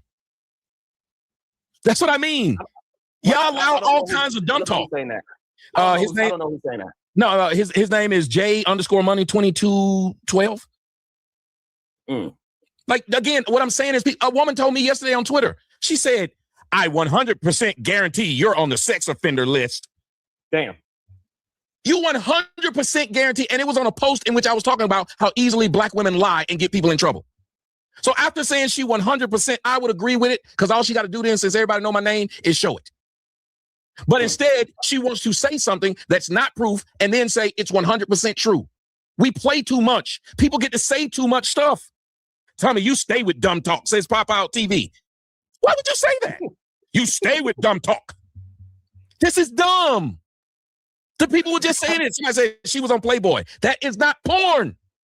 It's very close. Dr. Brother Noomsy. Very close, unless you pay on horseshoes.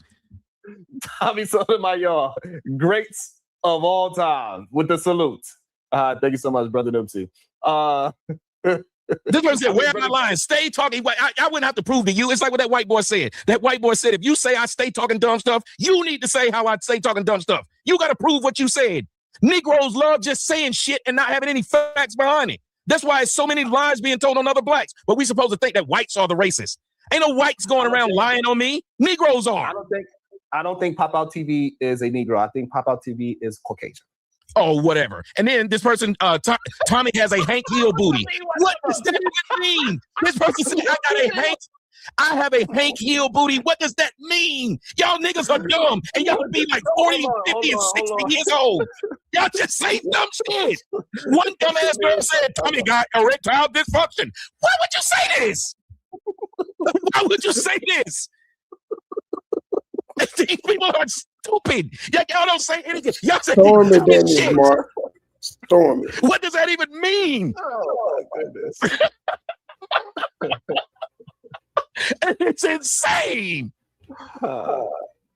Man, but I do believe he's a Caucasian male. I think so.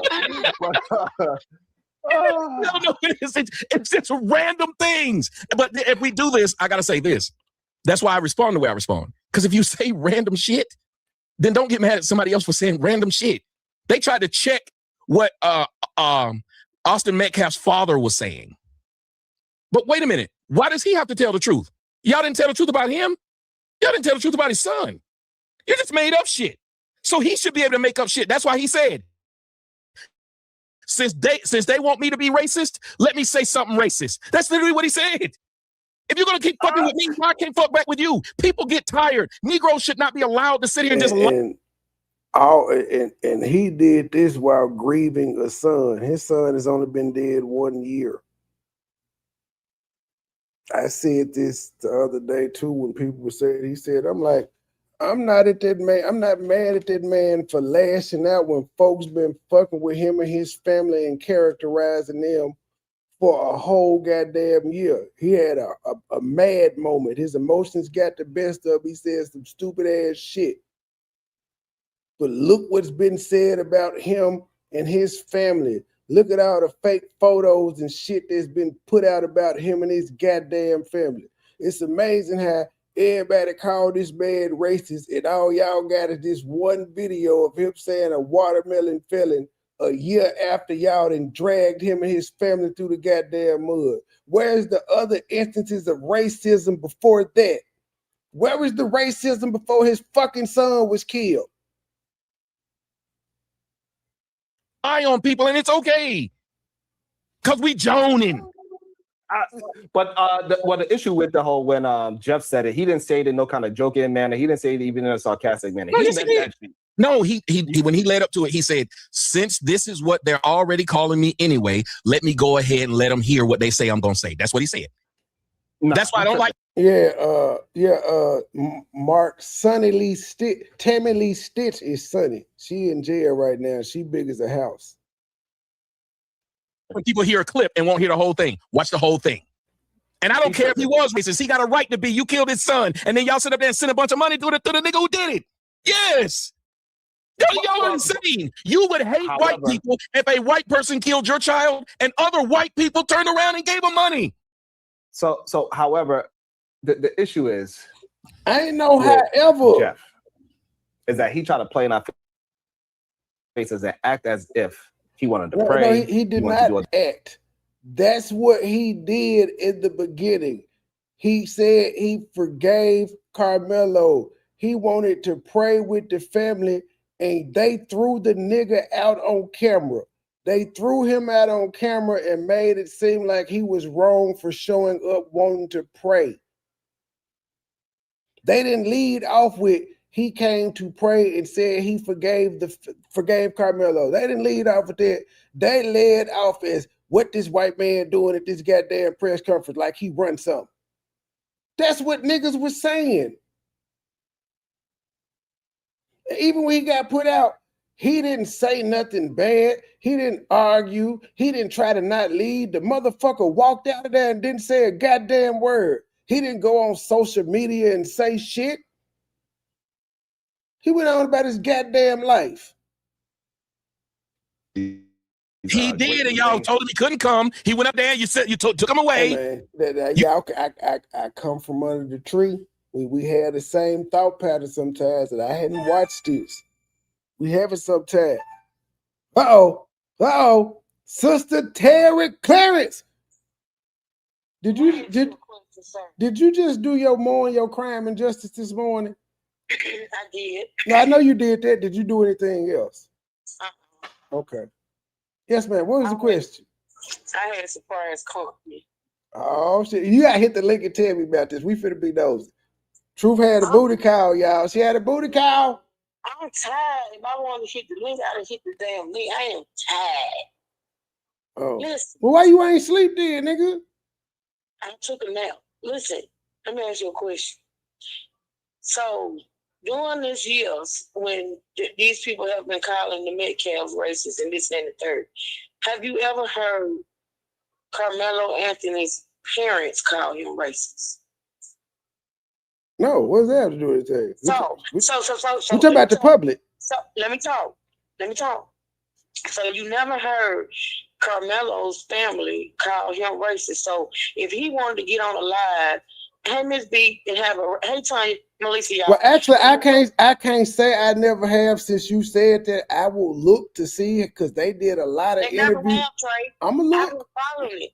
Okay, I'm gonna come on the channel because you're gonna make me slap the shit out of you. I'm gonna look. I'm gonna take your word for it, but I'm gonna look. Okay. So for right now, he has it right. So I get it because I know the anger. I know the anger behind losing a child, right? So, but what I'm saying is this: if Karmelo Anthony parents is not the one calling you racist, why go on a 2-hour rant? Now I get the 2-hour rant because it is people out there calling you out your name and judging your family and shit of that nature. But why attack those people? They didn't call him a racist. Them people said nothing. And yes, he was put out of the press conference, Trey, but they had that right. But they never attacked him. Even now, Trey, after the trial, all they say is our son did not receive a fair trial. They still hadn't take that man. No, they've indicated that it was some racism going on, ma'am. They have. But they never called him racist. They never come out and attack that man. Now they called his son racist. They may be saying it now towards the judge and the prosecutor and all them, but them people, I'm telling you, Trey, they never attacked that man. He came out here. He called that woman a drunk bitch. He talked about the daddy. He talked about other family members. He was wrong for that, Trey. He's upset. Their child killed his son. It. So okay, so if you get it, you understand why he upset, and you should be able to say, "I understand why." I know it's not right, but I understand why. I just said I understand his anger, but I don't understand his anger towards them. Because it's their son that killed him. But Trey, you gotta be grown. That's like me just walking around being mad at motherfuckers for no reason because my son was killed. You can't do that. You can, but again, this is his first time lashing out after a year. I give him a pass because this is his first time he said something. He done lashed out before. Oh no, he definitely could have lashed out. He could have been. That man could have started a crusade and a foundation for his son to never let people forget about this the past year. He did not. Him talking about it wouldn't have changed the case. Listening, you talk too damn much over me. You was say I was saying he hasn't said anything for a year. He could have. I'm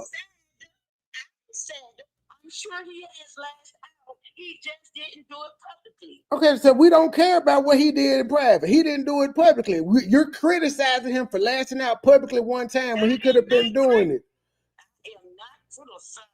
We argued about this the other day. Just because you're criticizing doesn't mean it's a bad thing. You're criticizing his behavior. So the only thing I'm criticizing is he attacked them parents. I'm criticizing his behavior. I'm just saying I understand why he do it. Now, if he keep doing it, then that's a pattern, and that's who the fuck he is. But it's been a one-off to me. I'm criticizing the behavior. Yeah, he was wrong for that. He was wrong, Trey. I ain't said he right. I just said I understood. I understand. I give everybody a moment to act out one time, especially under the circumstances. I understand because I'm still angry. I'm still prone to act out and take my anger out on other people. That's why I ask people not to fuck with me because I know that I'm angry, and even though I'm trying not to, direct my anger towards you, so leave me the fuck alone, and we good. So I get it. I get it. Yeah, you can take them out. Thank you. Is that what you were talking about? A shoelace when you were talking about a gold thing? I almost sent you an empty thing, True. But maybe check in front of the TV on the stand. I almost sent you a blank. Okay, I just sent it. And you know I don't like to be nowhere around when Tommy is around. Tommy is defending black people. Ain't y'all niggas? He is defending black people on this one. He defending black people, but he dragged black women, so fuck him. And black women deserve to be dragged some goddamn time. Y'all ain't perfect. Y'all dragging black men. The fuck? Wait, whatever. He done called Karmelo a whole coon. I heard him call that little boy coon because he got a white girlfriend. No, Sharon, yeah, he called Sharon. That Sharon talking all this black. He called Karmelo a coon. Who? Tommy. I ain't hear that, but where the fuck was you? No, I know. I heard him, but I wasn't paying attention. I don't know what the fuck I was doing. Told that dude to put that, and his name is Sharon. You need to go. It's Sharon. Dude said he said Sharon. I heard him say put the picture up, but I wasn't looking.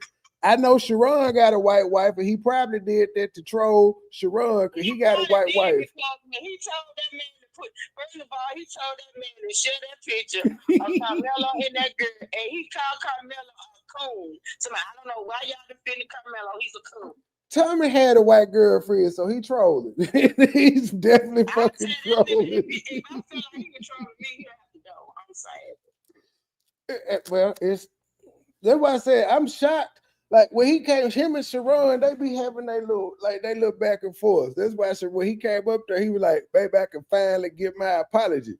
They had that. Like Sharon look like he on that shit. Okay, you send the link. Yeah, I sent it. I'm not gonna get up there, Trey. Damn. No, it's why not? Why not? We can't have this. We can't have discourse. Good. How you gonna do it? Right, my blood pressure. Oh. Well, no, I'm not. I really just been letting them cook, except for that one thing. Now you got. I guess it triggered you that I said I understand this nigga cutting up one time. But like I said, if he come out and do some more videos like that, then I'm gonna have to agree with the consensus. Oh, nigga, this who the fuck you was. You just was good at hiding it. But I could give him one time after everything. Like you said, the Karmelo's parents may not have said anything about him. But he took it out on them what the world has been saying. And he did. That's not right. Because they're the closest ones to the case. He know about them a little bit. He don't know about everybody else that's talking shit. That man is Trey. That man. Let me tell you something. That man is something else. I'm just saying. Oh, you gonna? He may be. I need you to get up in the morning and go live with me on Crime and Justice because the videotapes have been released. Of Chud. I think that's what Ram and them was saying. I'm not talking about no damn Chud. Oh, I thought you were talking about what with videos? Of the school Karmelo, in Karmelo case. Okay. Yeah. I'm coming up. I'm getting the link now. Bye. Bye. Yeah, damn. I definitely heard him say put this up, but I don't know what the fuck I was doing. Maybe I was eating. I probably was eating when he said that. I just didn't look up. You called him racist? I ain't know Karmelo had a white girlfriend. That don't make him a bad person. The town he was in was predominantly white. What the fuck? Of course you go. This is like me. I was around white people for my first 8 years of education. Y'all don't think I dated no white bitches? I was the only nigga in the school. It was date white bitches or date nothing at all. I like pussy. Before the trial said he raised a racist son, you kept saying all these things about this man for 2 years.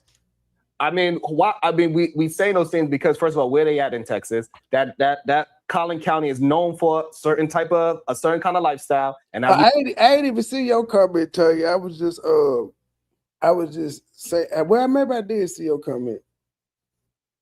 When I was just generally, but no, I didn't see your comment. I was just expounding off truth and said that he put Karmelo a picture up of his girlfriend. I was like, dang, I didn't know he had a white girlfriend, and then it just took me back to where if the town you go to is predominantly white and that's all that's in the school you go to, either you date a white girl or you just wait till you get to college around some black girls. But if you staying in the same town where the whole high school is white, then typically if you go to a local college there, all the gals there gonna be white too. So you just assimilate till you get around some people that's around. Like in my case, when another black person did come, it was finally a girl in the 7th grade, but she wasn't all that attractive to me. I had been brainwashed by the snow bunnies. I got off of it though. Like as soon as I got to 9th grade, when I was around, my high school was predominantly black. It was a wrap. And I had like a couple white girls since then. But they formulated my early years, not so much as an adult. What y'all talking about? The baby that got killed by? I told Truth to talk about covering that on Sunday, but ain't nobody gonna tell me when to cover it. I'm covering. No, he asked a question. He says y'all talk about it. I'm not the crime. I just do the trials. I don't really do the stuff lead up to it. I just do the trials, Mark. Truth is the everything on it. She gathering her clips. Did you find the interview with the baby dad on Facebook? I did. Okay. Send me what you got. You know I like to make sure. Send me what you got if you got it. Oh, I gotta check I got a few of them, but the rest of them was just I was seeing people sharing it on my timeline. But I think I got a few of them. You see how the court done moved in the way how it's moving. It seemed like it might be true, and also that your own son was the one that broke your arm in a fight. So it shows a lot of it's a lot of things that is just very weird about. That didn't make him racist. If he broke his own son, if he broke his own daddy's arm, that shows he's not racist. That shows that there was a power struggle in the house between him and his son. That happens sometimes. That's why I let my kids know. If you ever think you coming for the crown, just know I am willing to go to jail just so you won't walk around and tell nobody you whooped my ass. You can say you hit me, but you ain't gonna say you whooped my ass. That is not gonna happen. Give a damn how young and right and what you think the fuck you is. You gonna get all 43 years of life and pain that I done built up, nigga. I'm grabbing balls, hitting it in the kidneys. Nigga, I'm gonna treat you like a nigga on the street when you want to challenge me for the crowd. I'm gonna bust your motherfucking head with something. He lost. Austin was the king of that castle. Trey, in the video that was released, the one I saw somebody else shot, I don't know the one I got it, but they show Austin and Hunter walking in. They walk in separate. Austin was with some other kids and Hunter was with some other kids. But Trey, them some big boys. They're football players. Yes, Lord. Them some big country boys. Them big. Them boys were big. Them boys you call cockstrong. They don't even live. Yeah, they cockstrong. No motherfucking reason. Motherfuckers can push a tractor. Yeah, I can see why that boy felt intimidated. Them boys, and let me tell you something. But y'all gonna see it's gonna be good tomorrow. Yeah, the daddy felt intimidated. That's why he got to rubbing and got his arm broke. He ain't never gonna live that down. I be damn if motherfuckers is talking about with my son, it's gonna be the other way around. I'm gonna be like Marvin Gaye daddy. Damn, that's wrong, Trey. That daddy was wrong. He shouldn't have took that legend away from him. He shouldn't have disrespected his goddamn dad up in his shit, this man shit. Man, when you take it there, like all that shit goes out the window. You now coming at me as a man. This is the king of the jungle, lion versus lion. Only one of us gonna come out of this. Melissa is in the chat, didn't I see Melissa? She said she emailed you something. Yeah, she did. Shout out to Melissa. She made sure I had what I needed. Thank you, girl. Yeah, man, said he came out weighing 220 and Gabe said he was 6'3" at 9. That boy was gonna be the next what's that damn line? But he was gonna be the next JJ Watt. Yeah, they say he was good. They say he was on his way. Yeah.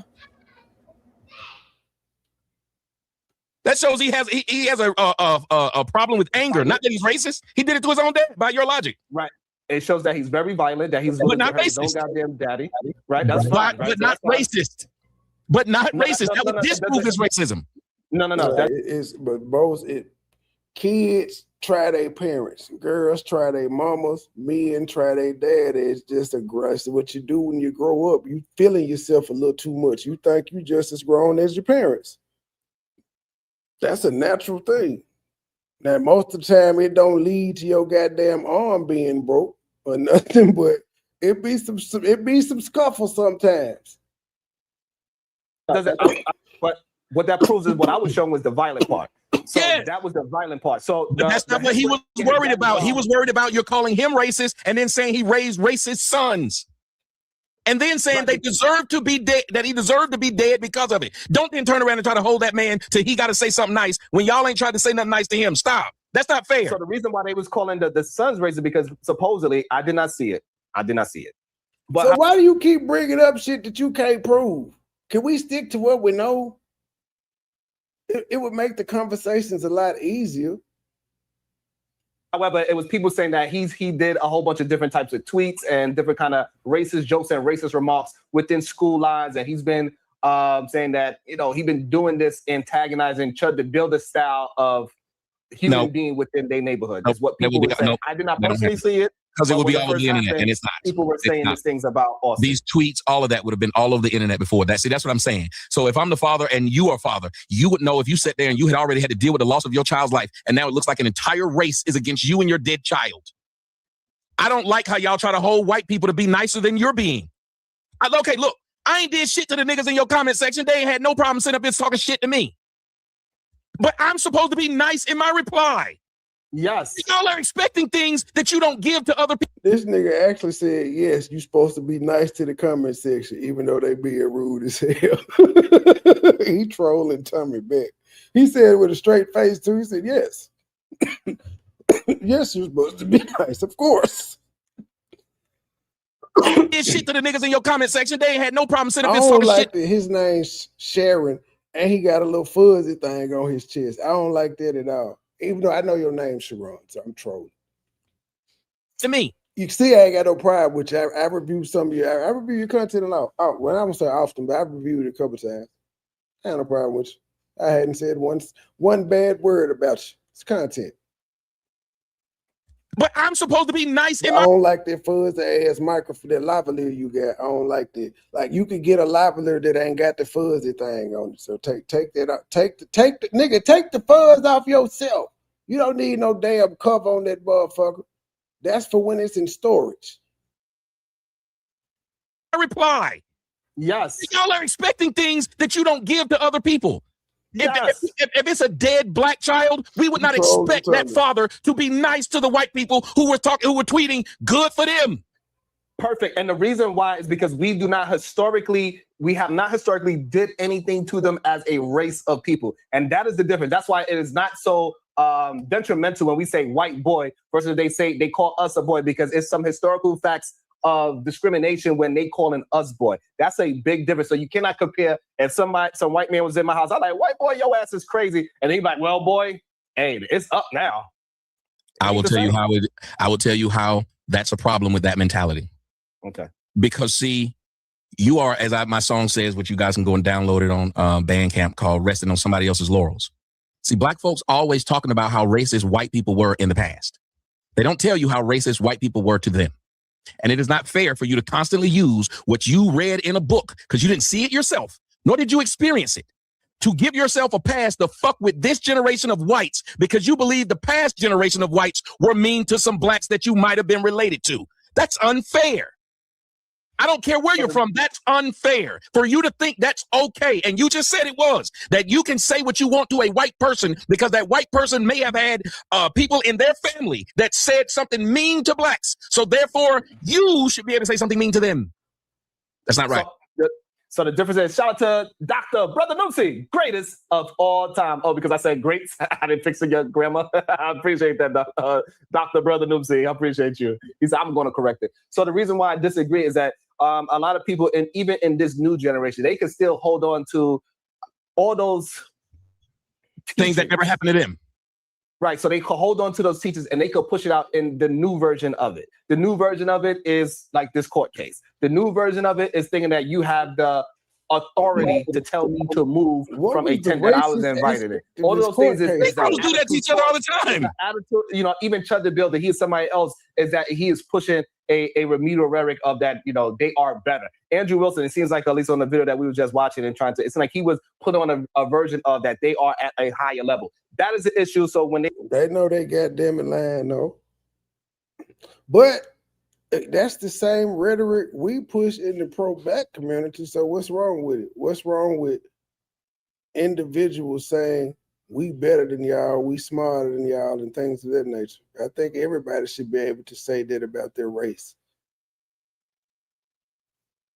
They are part of the new generation. They can still push forward those old racist, historical talking points, and that is the problem. So you will name a Chud the Builder, but you won't name any black folks in neighborhoods that tell other black kids, if you wear the color blue, we're going to do something to you. You can't hang over here because whatever. We know schoolyard politics were literally to the point where you couldn't sit at a table and you were a new kid at the school and you didn't know shit. And them motherfuckers would tell you, you can't sit here. And it would sometimes be your color. It would sometimes be you being a nerd. It would sometimes be you're not a jock.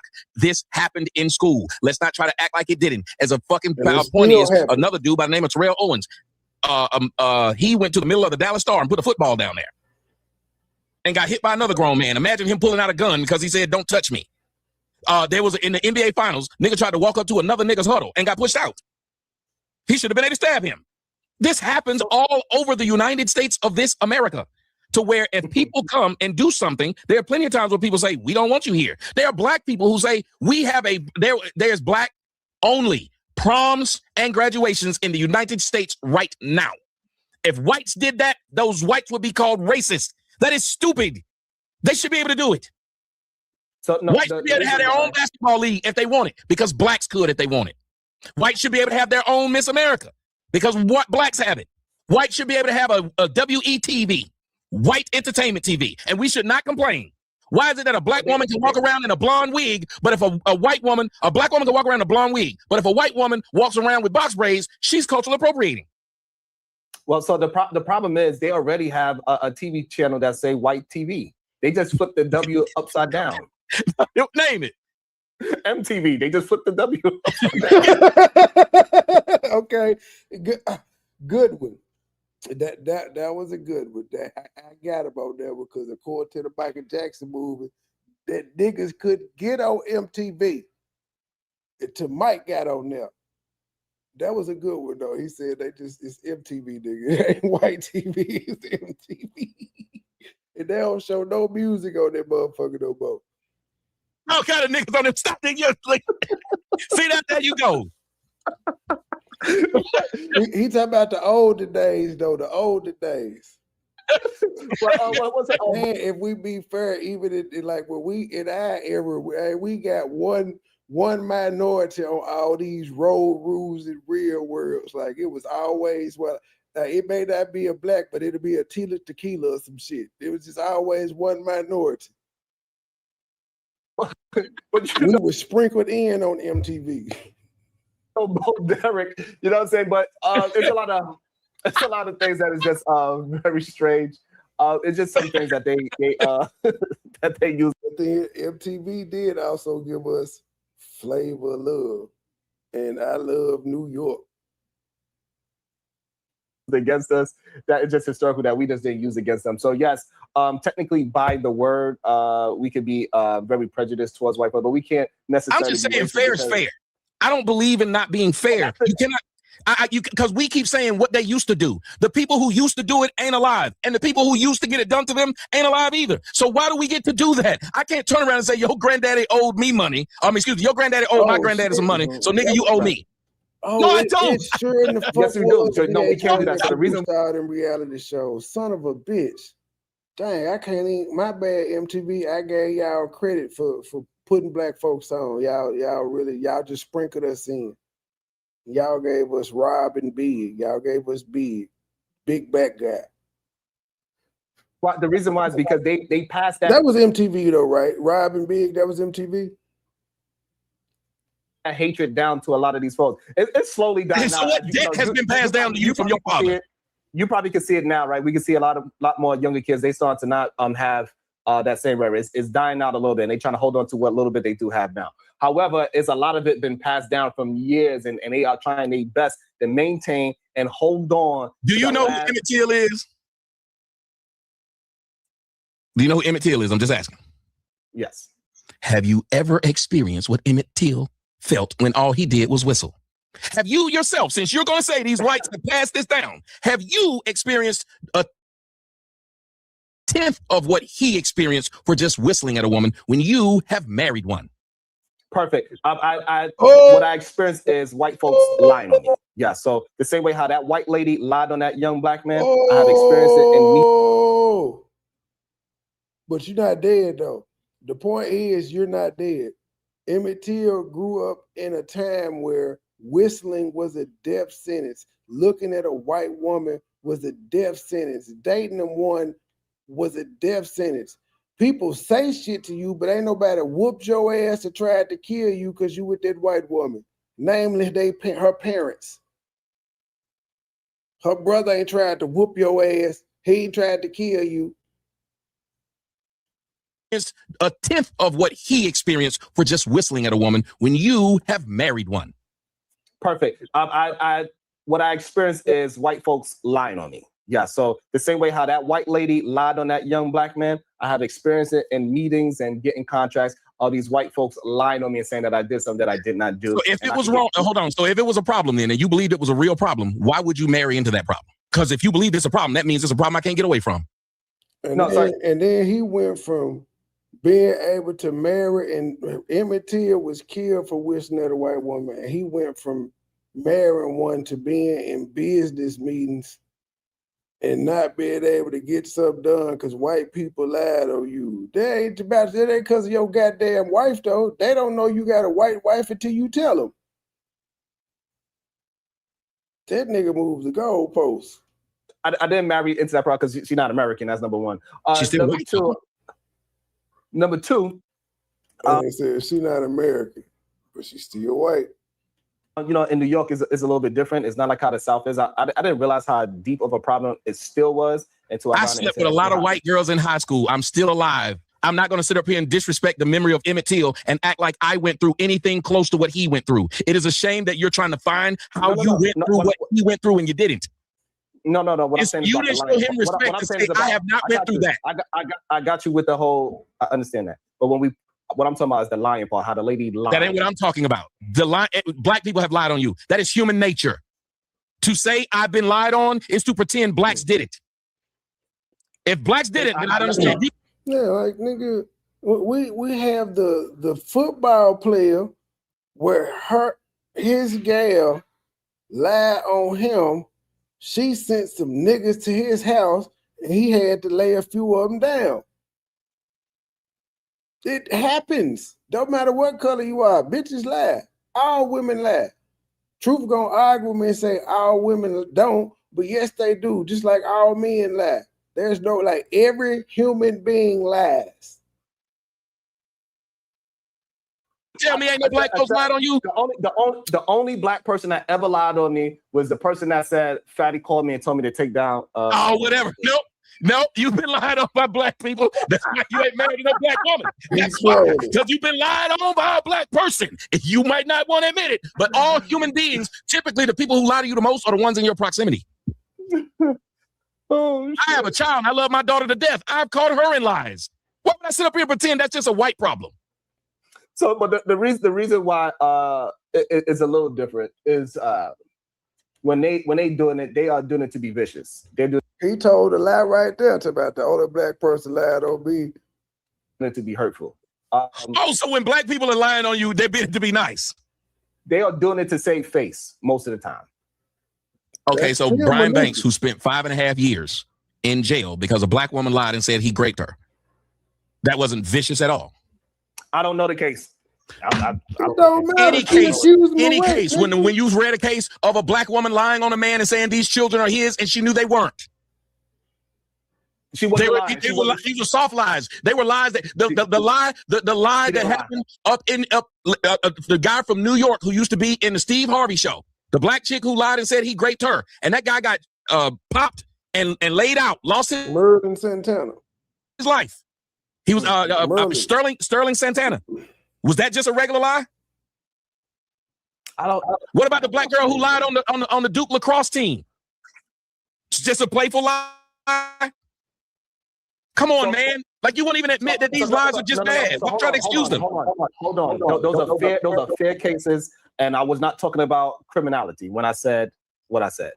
Point is, nigga, and those are fair cases to bring up. Lie. Everybody. It ain't just white bitches. White bitches ain't the only ones lying on black people. All bitches are, because everybody lies. This is what happens. If that's what happened with those cases, those are fair to bring up and say that those I people be up anyway. I had to have, I'm up at 8 anyway. So I got to get her medicine, but I'll be up.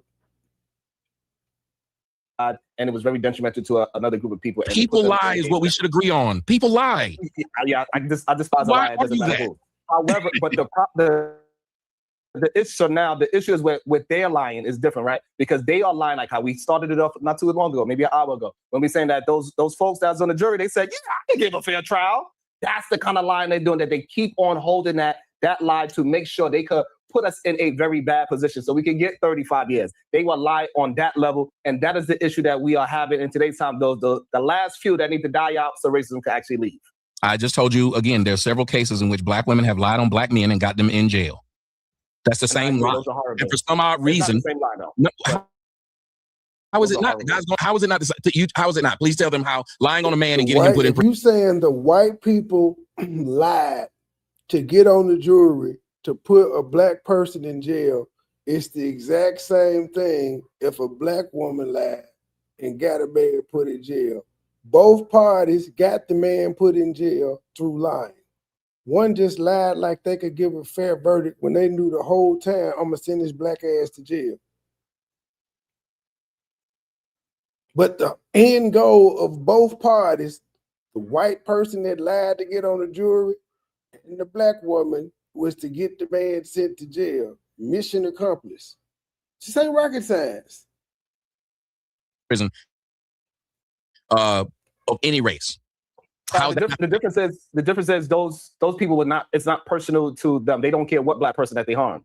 Those lying women that you're talking about that just lied on black folks. They was doing it to. I don't know what's wrong with that. They were doing it to a specific man. It was personal. But what I am going to say is that the people that lie about those type of situations, is something seriously wrong with those human beings, and they should be upheld to the fullest extent of the law for what they did to somebody's life. 100%. Lie is a lie, and I can't believe you're finding they are lying for any reason whatsoever, just to be a part of their race. That is a different kind of lying. I just can't believe that we're having an argument about, oh, that person lied and that person ended up going to jail, but it's different than that lie that person told that person ended up going to jail. The result was the exact same, and yet we're going to say when white folks lie on us is worse than when a black person did it, because the white person did it out of racism and the black person did it out of mental instability. That is insane. Absolutely, that's the difference. That's the difference. Any of you black people out there that's ever been lied on, remember, Sharon said you must forgive them because they're just mentally unstable. They did not mean to hurt you. They were just, they were not trying to hurt you. It wasn't personal. Hold on. Don't go too far. You just said that. I didn't say forgive anybody. You said it's not personal. You said it's not personal. No. Just because they got a mental problem doesn't mean they didn't personally try to hurt you. Hey, listen, that person definitely have a mental problem, but they wanted to hurt you just because you was that. The other person, that's a little bit different. That's all I'm saying. It's a little, it's wild, man. Hey, look, like I give you credit. That's why you said that Mr. Fantastic folded, because you refused to fold. You are going down with the ship. You are Captain Smith on the Titanic. Why, everybody, you up there listening to them playing music while the ship is splitting in the middle. You are going down with the ship. Bro, you are somewhere, you will be in the Mariana Trench. Still holding on to that ship. You are holding on. I got to give you credit for being able to do it. But man, this is some things like I'm like Mr. Fantastic. I say I can't go down with a ship like that. I think I'm gonna get off on one of these boats. I think the ship is sinking. I'm not gonna get in it. Let me go and get in one of these little boats. Oh, shit. Yeah. I will hold that line. I'm telling you.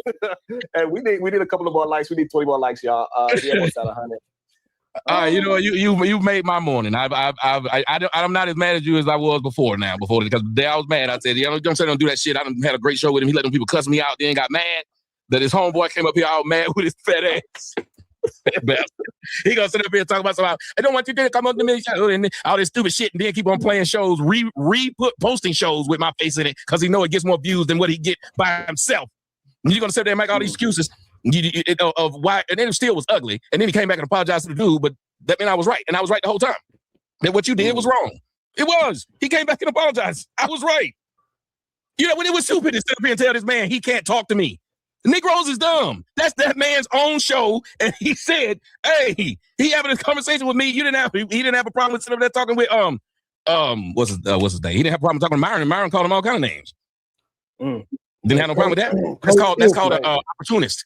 And he didn't shut his show down or shut it. No, he didn't. An opportunist is an opportunist. But I don't believe that an opportunist can then turn around and try to act like they have some type of moral compass. They do not.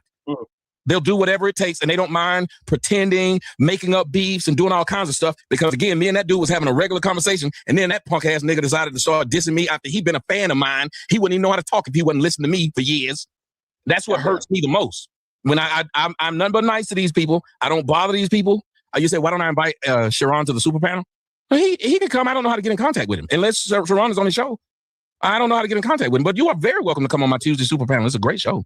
You can come on and join it and have these discussions. Mine is very respectful. Like, there's not people up there cussing each other out and shit like that. We try to be real respectful because the discussion... Ain't nobody ever respected to my black ass, but I definitely try. No, we're very respectful. What we try to do is have a discussion based upon the topic and the facts of that topic. So we're not going around trying to, like, I don't encourage, like sometimes when I watch Taz does a really good job. And then sometimes he doesn't. And you don't know what you're getting, but I understand on a lot of these panels, they love to see the beef. The beef is what turns them on, the arguing, the yelling, the not being able to hear each other and the cussing each other out. But I think, hey, I'm 50 years old. The last thing I need to do is fall out on one of these damn shows in the middle of the show and die. Because it's going to happen to somebody because everybody recorded their whole life as much as we online.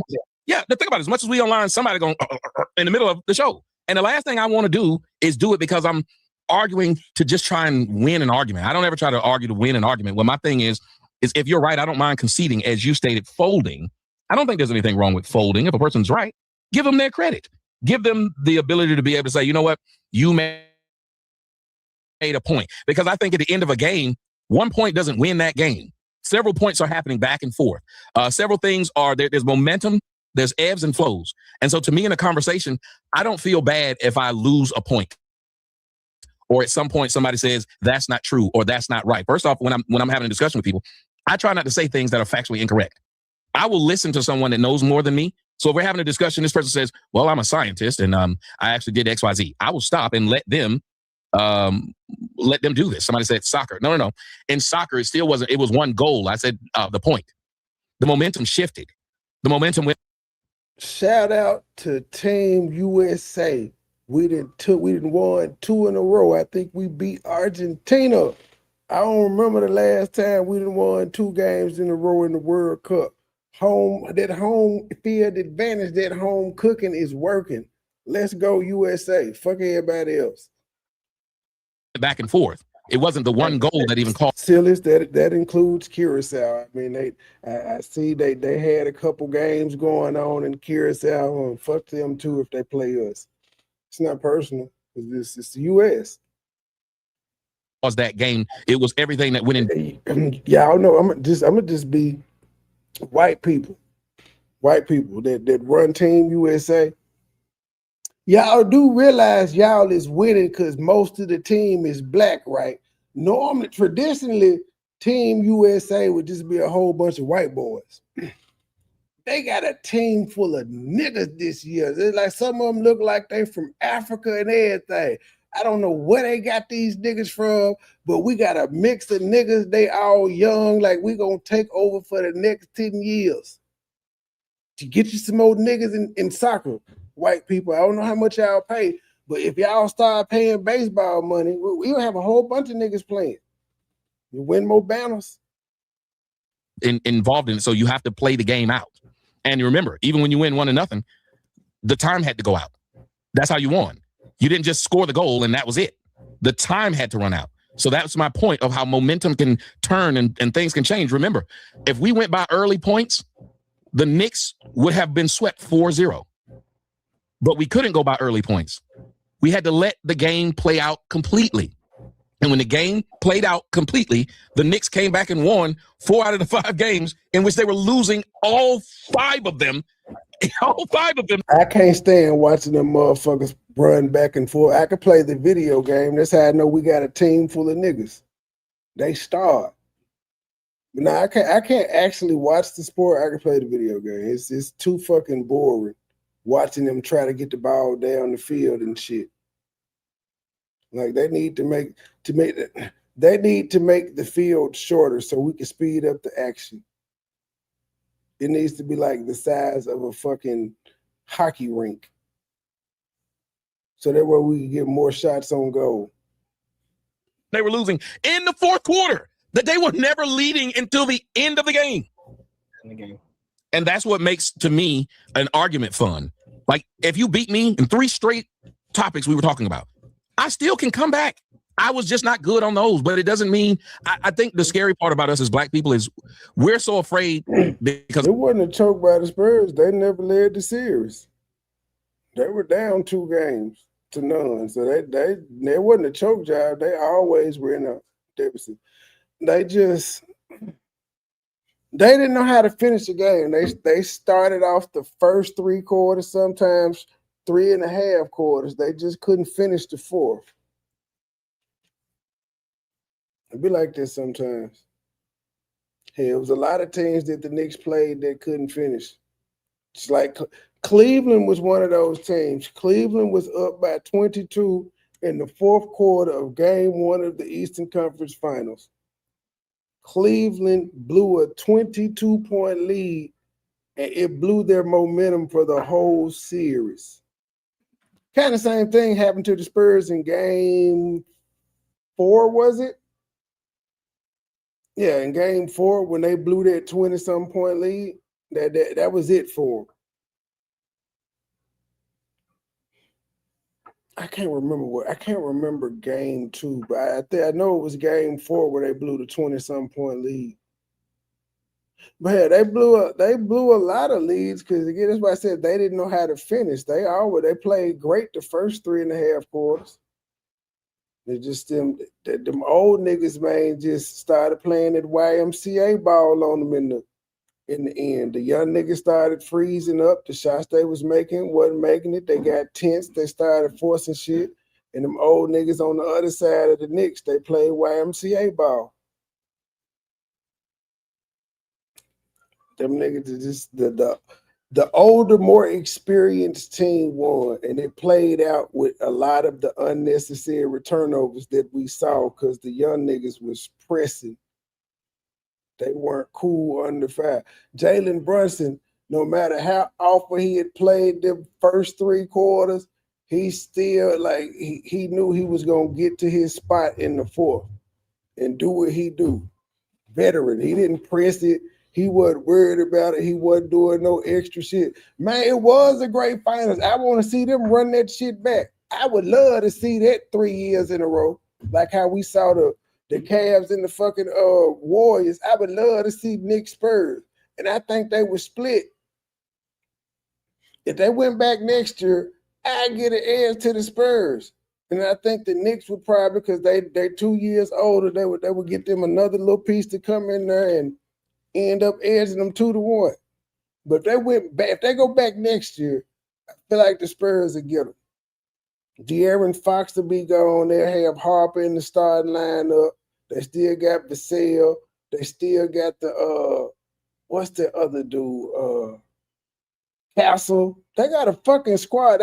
They got like a big 3 how they had with Manu, Parker, and Ginobili. They got that there, so they good. This. Typically, when we tell somebody I'm sorry, we run into people who won't let it fucking go. So I ain't gonna never admit I'm sorry again because this nigga wouldn't let it go. So that the next time I get a chance to talk about what I'm sorry about, I'll be damned if Brunson tough as a motherfucker. I thought that nigga was knocked out the series quite a few times, and this little motherfucker kept getting up. if I tell you I'm sorry, because I know you ain't gonna let it go. So we'll do like Mr. Smith here, and going down with the Titanic. We go, we got a boat. Nope, I'm good. So we are afraid of, because it's a sign. It's a sign of weakness to almost everybody today, and I think it's really ugly. We used to be able to say "my bad." That was a phrase black folks love. My bad. When's the last time you heard that? We don't believe. We will justify wronging you. We will listen to you say, "Hey, you did something that wronged me." And we'll either come up with a way you wronged me first, hence you deserved it. I didn't know I wronged you, hence you don't deserve an apology. It's always something, and I get it, because the fear is, if I say I was wrong, I've seen too many people never let that shit go. If you've ever admitted you was wrong to somebody, it'd be 30 years later and they still bringing it up. You're like, damn, I should have never said I'm sorry if you're going to keep doing this. So I think we run that. So we run that to where we'd rather just stick with our guns and go down with that shit before we admit, hey, that might be a problem and I'm sorry. But I don't mind doing it, because there's a lot of things I never was. I did not grow up rich. I did not grow up handsome. So when you didn't grow up rich and you didn't grow up handsome, you had to apologize for a lot of things. I did. So I got used to saying I'm sorry, and it doesn't bother me whenever people expect one. Like, I don't mind giving it to you. I don't want to hurt people's feelings. So if I'm saying, that's why no matter what I say on my videos, when I come to a show like this, I try my best to talk to the people, especially the ones who are offended. Like, I'm like, please understand, this was a video in which I did for 5 minutes. You didn't see or hear the entirety of what I was saying. If you would like, I will explain it. I don't mind explaining. I think it's a cool thing to be able to get people from not liking you to at least understanding you. Because if you think about what we started off talking about, we talked about the court case. And in the court case, we're supposed to be able to go in there, no matter what you thought about me before the case, hear me out is what we all want when we go in front of that jury. Just hear me out, hear the evidence out, at least be fair. But if you go by the way people are acting in the comment section, and typically how people act on social media and in real life, have you noticed it's all about I've made a preconceived notion of who you are, and it's never going to change. It's never going to change. I don't like you. I'm going to always not like you, and I want the other people. Here's what really hurts me about hate. Not that you hate me as a person. It's the fact that today hate has become a team sport. I can't hate you by myself. I got to hate you with a bunch of other motherfuckers. I need these other people to hate you too. I'll tell other people, why are you talking to Tommy? Because I don't like Tommy, so Tommy shouldn't be able to talk to you either. Well, that's insane. What is I thought we are family, and if we are family, we ain't supposed to. That is insane. That's childish. You don't like somebody, so what happens when you go back to liking them? I had a cousin who did that. She had us fight her boyfriend because she claimed he beat her up. 3 months later, Thanksgiving came around. Wow. Guess who was there? Him coming to dinner. And now he's here, and then she got mad and said, "We are mistreating him. Y'all shouldn't be mistreating him." Bitch, you just had us fight this nigga. He could have came in here and murdered us. Could he not? What if he was still mad about that? We didn't even know. And then you were mad at us for holding a grudge against him when we went and fought him for you. And after that happened in my life, I said, I will never do that again. I'm not going to hate somebody because you do. No matter how I feel about Tariq Nasheed, I ain't never told nobody else to not watch Tariq Nasheed. The words have never come out of my mouth. How is it that because I don't like this man, you're supposed to not like this man? That is crazy. If people should be able to simply say, I don't hate as a team sport. I hate by myself. I tell this nigga I don't like him. I hate you. I hate you. I'm talking to you, nigga. Oh, Lord. I hate you. Oh. I hate you, but I don't need us to hate you. Just me. West End Wave says he's blathering. Yes, bitch, nigga, and you listen. You know how good I am? Listen, Teron's up here thinking about it right now. He's saying, man, this nigga's good. He can just talk and talk. This motherfucker has like there's no dead air with him. That's how Teron felt so comfortable walking away. He's like, this nigga got it. Let me go. I didn't got to tell him I'll be back. He understood. I know how to run a show. Go ahead, go piss. Don't pee on your hands and wash your hands when you finish. I'll be here when you get back. He's a nut, boy, I tell you. But I do need to go ahead and get over there and go to these people. They waiting on me to do this damn show. I'm about to do a show actually about Michelle Obama and what the guy said. So what's up? The Taz in the comment section. I don't know if you saw him. Taz showed up. Yeah, shout out to the GOAT. But we're going to talk about that, about what he said, the response that people are giving, and I'm going to explain how the black people being offended by that is over the top. Okay, so I got the title from Tommy's Rumble, but I'm actually watching it on Saran. So if y'all want to catch the Obama jack, drop his all my links in there so you can go to his Rumble page. Where really? Mm-hmm. I might have to review that. You review it. Walk right in, sit your black ass down. Come listen. Bro, I appreciate you for letting me come over here. Wrong thing. Yeah, I appreciate you for actually having a discussion. Thank you so much. All right. See you soon. That was the wrong button. I didn't try to hit that StreamYard link. So, Truth, what time you think you going live in the morning? 9:30, 10 o'clock? Sounds about right. Won't be too early. All righty. That's all I got, ladies and gentlemen. To the next episode, little channel, big voice. We out. Low key, niggas hating cause they don't want no beef. State gang, true sippers, bitch, I bet we don't eat.